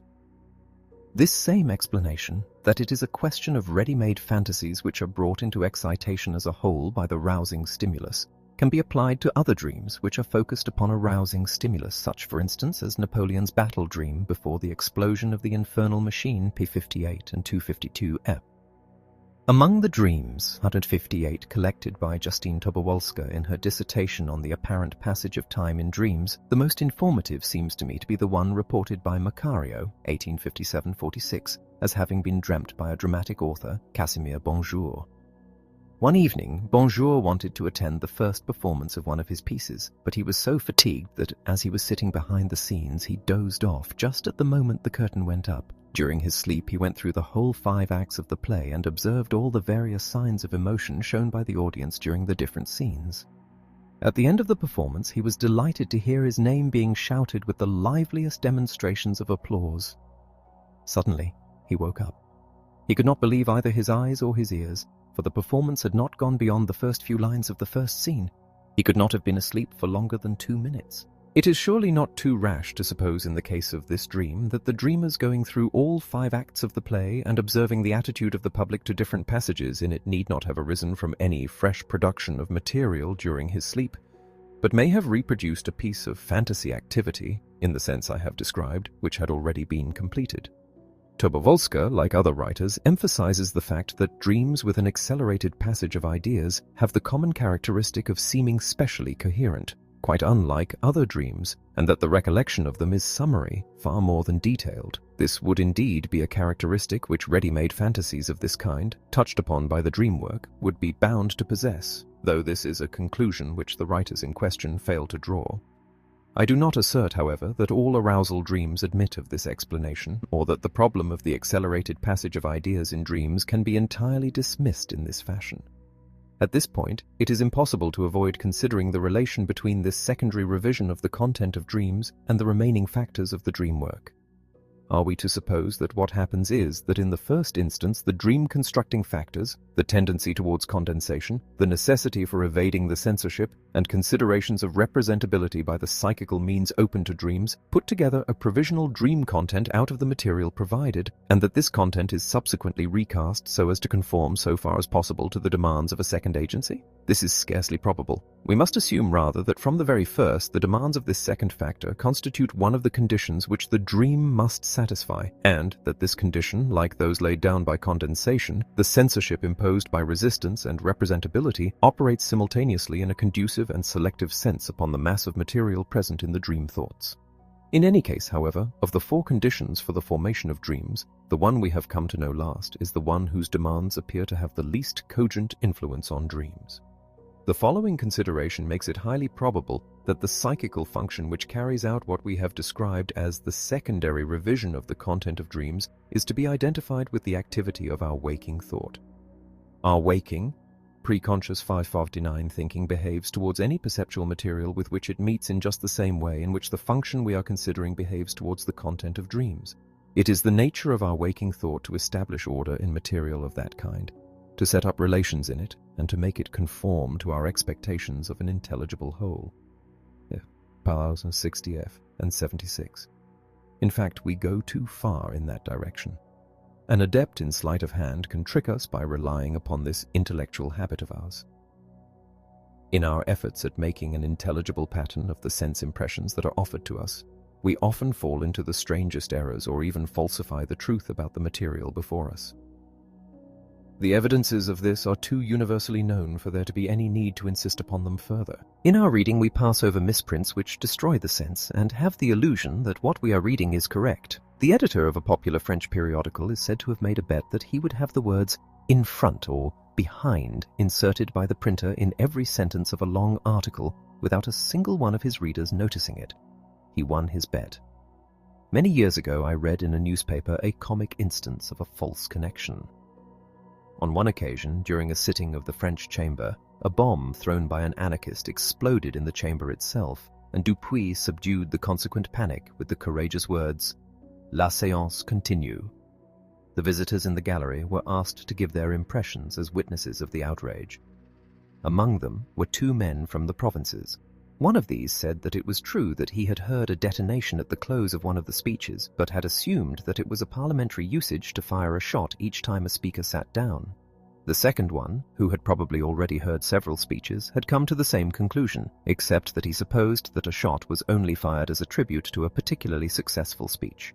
There is no doubt, then, that it is our normal thinking that is the psychical agency which approaches the content of dreams with a demand that it must be intelligible, which subjects it to a first interpretation, and which consequently produces a complete misunderstanding of it. CP 495. For the purposes of our interpretation, it remains an essential rule invariably to leave out of account the ostensible continuity of a dream as being of suspect origin, and to follow the same path back to the material of the dream thoughts, no matter whether the dream itself is clear or confused. We now perceive, incidentally, on what it is that the range and the quality of dreams between confusion and clarity, which was discussed on p. 346, depends.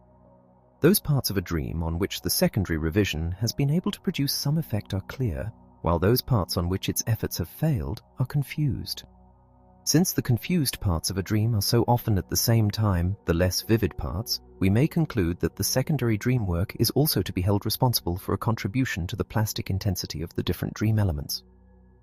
If I look around for something with which to compare the final form assumed by a dream as it appears after normal thought has made its contribution, I can think of nothing better than the enigmatic inscriptions with which Fliegende Blätter has for so long entertained its readers. They are intended to make the reader believe that a certain sentence, for the sake of contrast, a sentence in dialect and as scurrilous as possible, is a Latin inscription. For this purpose, the letters contained in the words are torn out of their combination into syllables and arranged in a new order.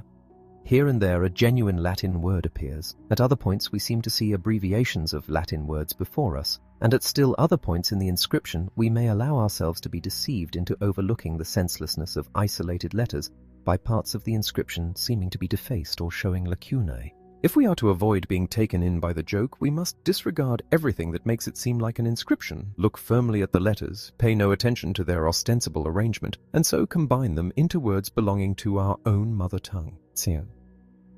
Secondary revision is the one factor in the dream work which has been observed by the majority of writers on the subject and of which the significance has been appreciated.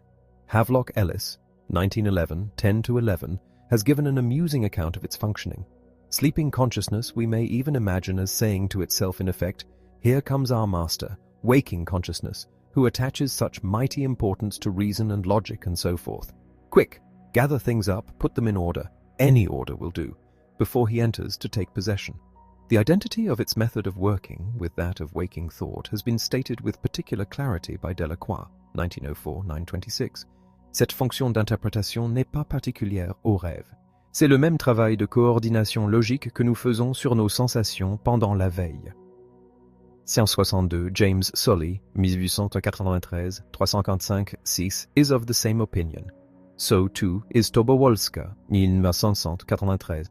Sur ces successions incohérentes d'hallucinations, l'esprit s'efforce de faire le même travail de coordination logique qu'il fait pendant la veille sur les sensations. Il relie entre elles par un lien imaginaire toutes ces images décousues et bouche les écarts trop grands qui se trouvaient entre elles. 3. According to some writers, this process of arranging and interpreting begins during the dream itself and is continued after waking. Thus, Paul Hahn, 1894, 546. Cependant, j'ai souvent pensé qu'il pouvait y avoir une certaine déformation, ou plutôt reformation, du rêve dans le souvenir. La tendance systématisante de l'imagination pourrait fort bien achever après le réveil ce qu'elle a ébauché pendant le sommeil. De la sorte, la rapidité réelle de la pensée serait augmentée en apparence par les perfectionnements dus à l'imagination éveillée. 1954. Bernard Leroy and Tobolska, 1901, 592. Dans le rêve, au contraire, l'interprétation et la coordination se font non seulement à l'aide des données du rêve, mais encore à l'aide de celles de la veille.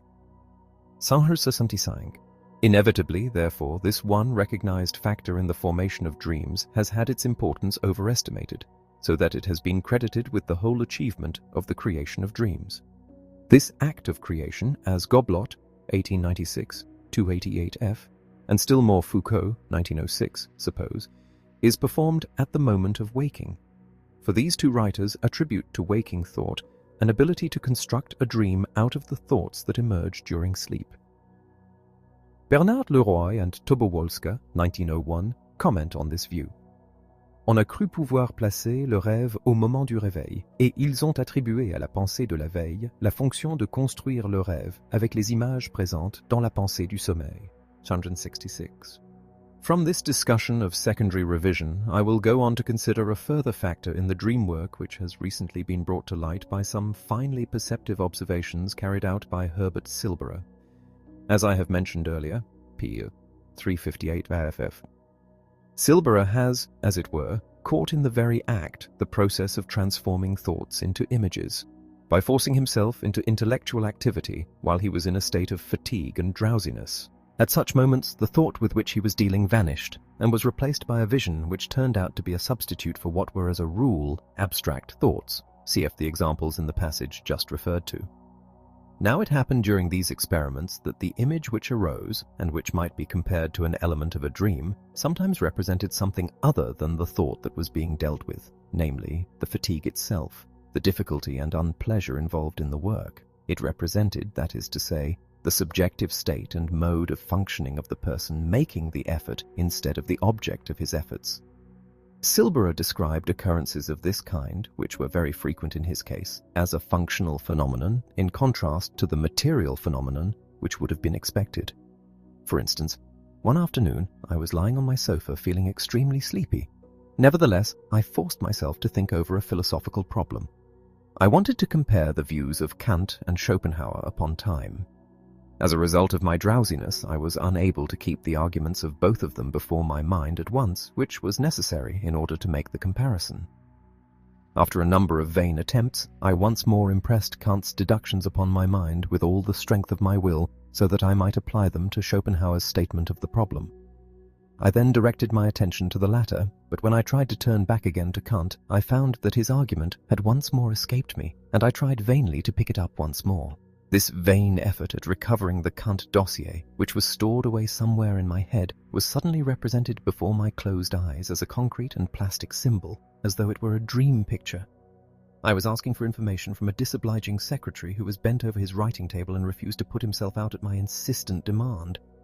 He half straightened himself and gave me a disagreeable and uncomplying look. Silberer, 1909, 513 if, Freud's italics. Here are some other instances which relate to the oscillation between sleeping and waking. Example number 2. Circumstances. In the morning, at waking. While I was at a certain depth of sleep, a twilight state, and reflecting over a previous dream, and in a sort of way continuing to dream it, I felt myself approaching nearer to waking consciousness, but wanted to remain in the twilight state. Scene. I was stepping across a brook with one foot, but drew it back again at once with the intention of remaining on this side. Silberer, 1911, 625.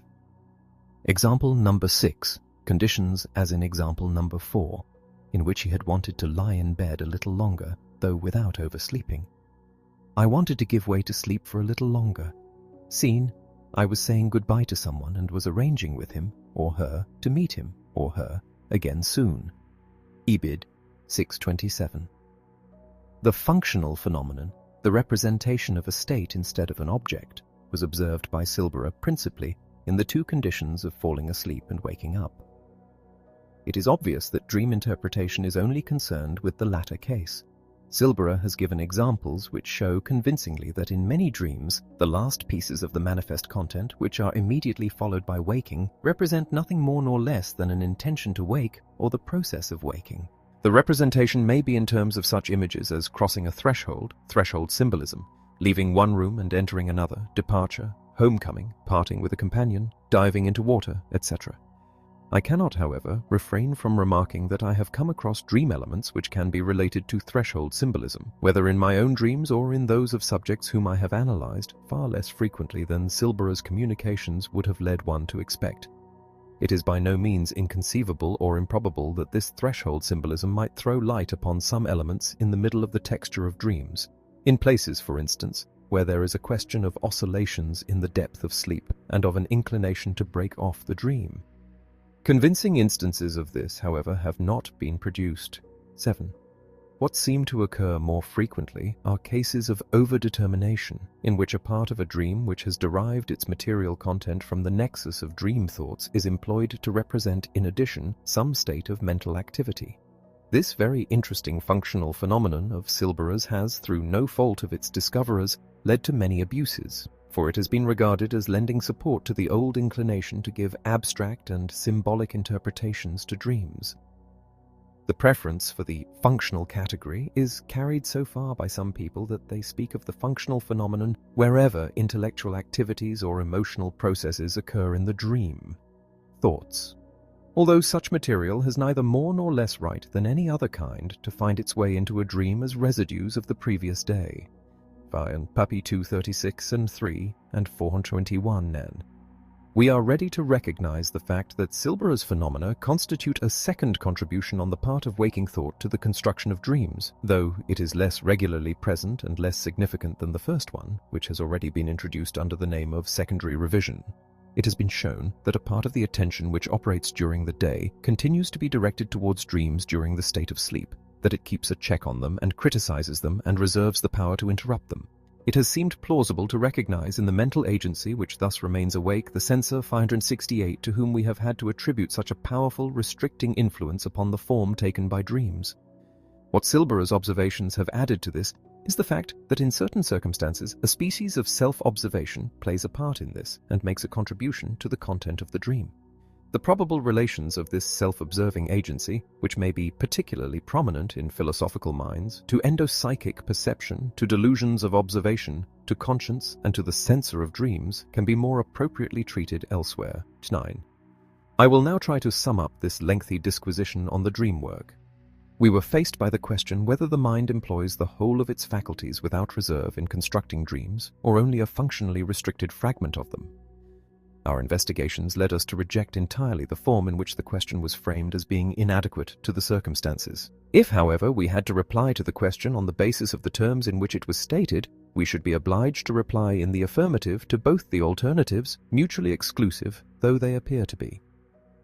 Two separate functions may be distinguished in mental activity during the construction of a dream: the production of the dream thoughts and their transformation into the content of the dream. The dream thoughts are entirely rational and are constructed with an expenditure of all the psychical energy of which we are capable. They have their place among thought processes that have not become conscious, processes from which, after some modification, our conscious thoughts too arise. However many interesting and puzzling questions the dream thoughts may involve, such questions have, after all, no special relation to dreams and do not call for treatment among the problems of dreams. On the other hand, the second function of mental activity during dream construction, the transformation of the unconscious thoughts into the content of the dream, is peculiar to dream life and characteristic of it. This dream work proper diverges further from our picture of waking thought than has been supposed even by the most determined depredator of psychical functioning during the formation of dreams. The dream work is not simply more careless, more irrational, more forgetful, and more incomplete than waking thought. It is completely different from it qualitatively, and for that reason not immediately comparable with it. It does not think, calculate, or judge in any way at all. It restricts itself to giving things a new form. It is exhaustively described by an enumeration of the conditions which it has to satisfy in producing its result. That product, the dream, has above all to evade the censorship, and with that end in view, the dream work makes use of a displacement of psychical intensities to the point of a transvaluation of all psychical values. The thoughts have to be reproduced exclusively or predominantly in the material of visual and acoustic memory traces, and this necessity imposes upon the dream work considerations of representability which it meets by carrying out fresh displacements. Greater intensities have probably to be produced than are available in the dream thoughts at night, and this purpose is served by the extensive condensation which is carried out with the constituents of the dream thoughts. Little attention is paid to the logical relations between the thoughts. Those relations are ultimately given a disguised representation in certain formal characteristics of dreams. Any affect attached to the dream thoughts undergoes less modification than their ideational content. Such effects are as a rule suppressed. When they are retained, they are detached from the ideas that properly belong to them, effects of a similar character being brought together. only a single portion of the dream work, and one which operates to an irregular degree. The working over of the material by partly aroused waking thought tallies to some extent with the view which other writers have sought to apply to the entire activity of dream construction. 1.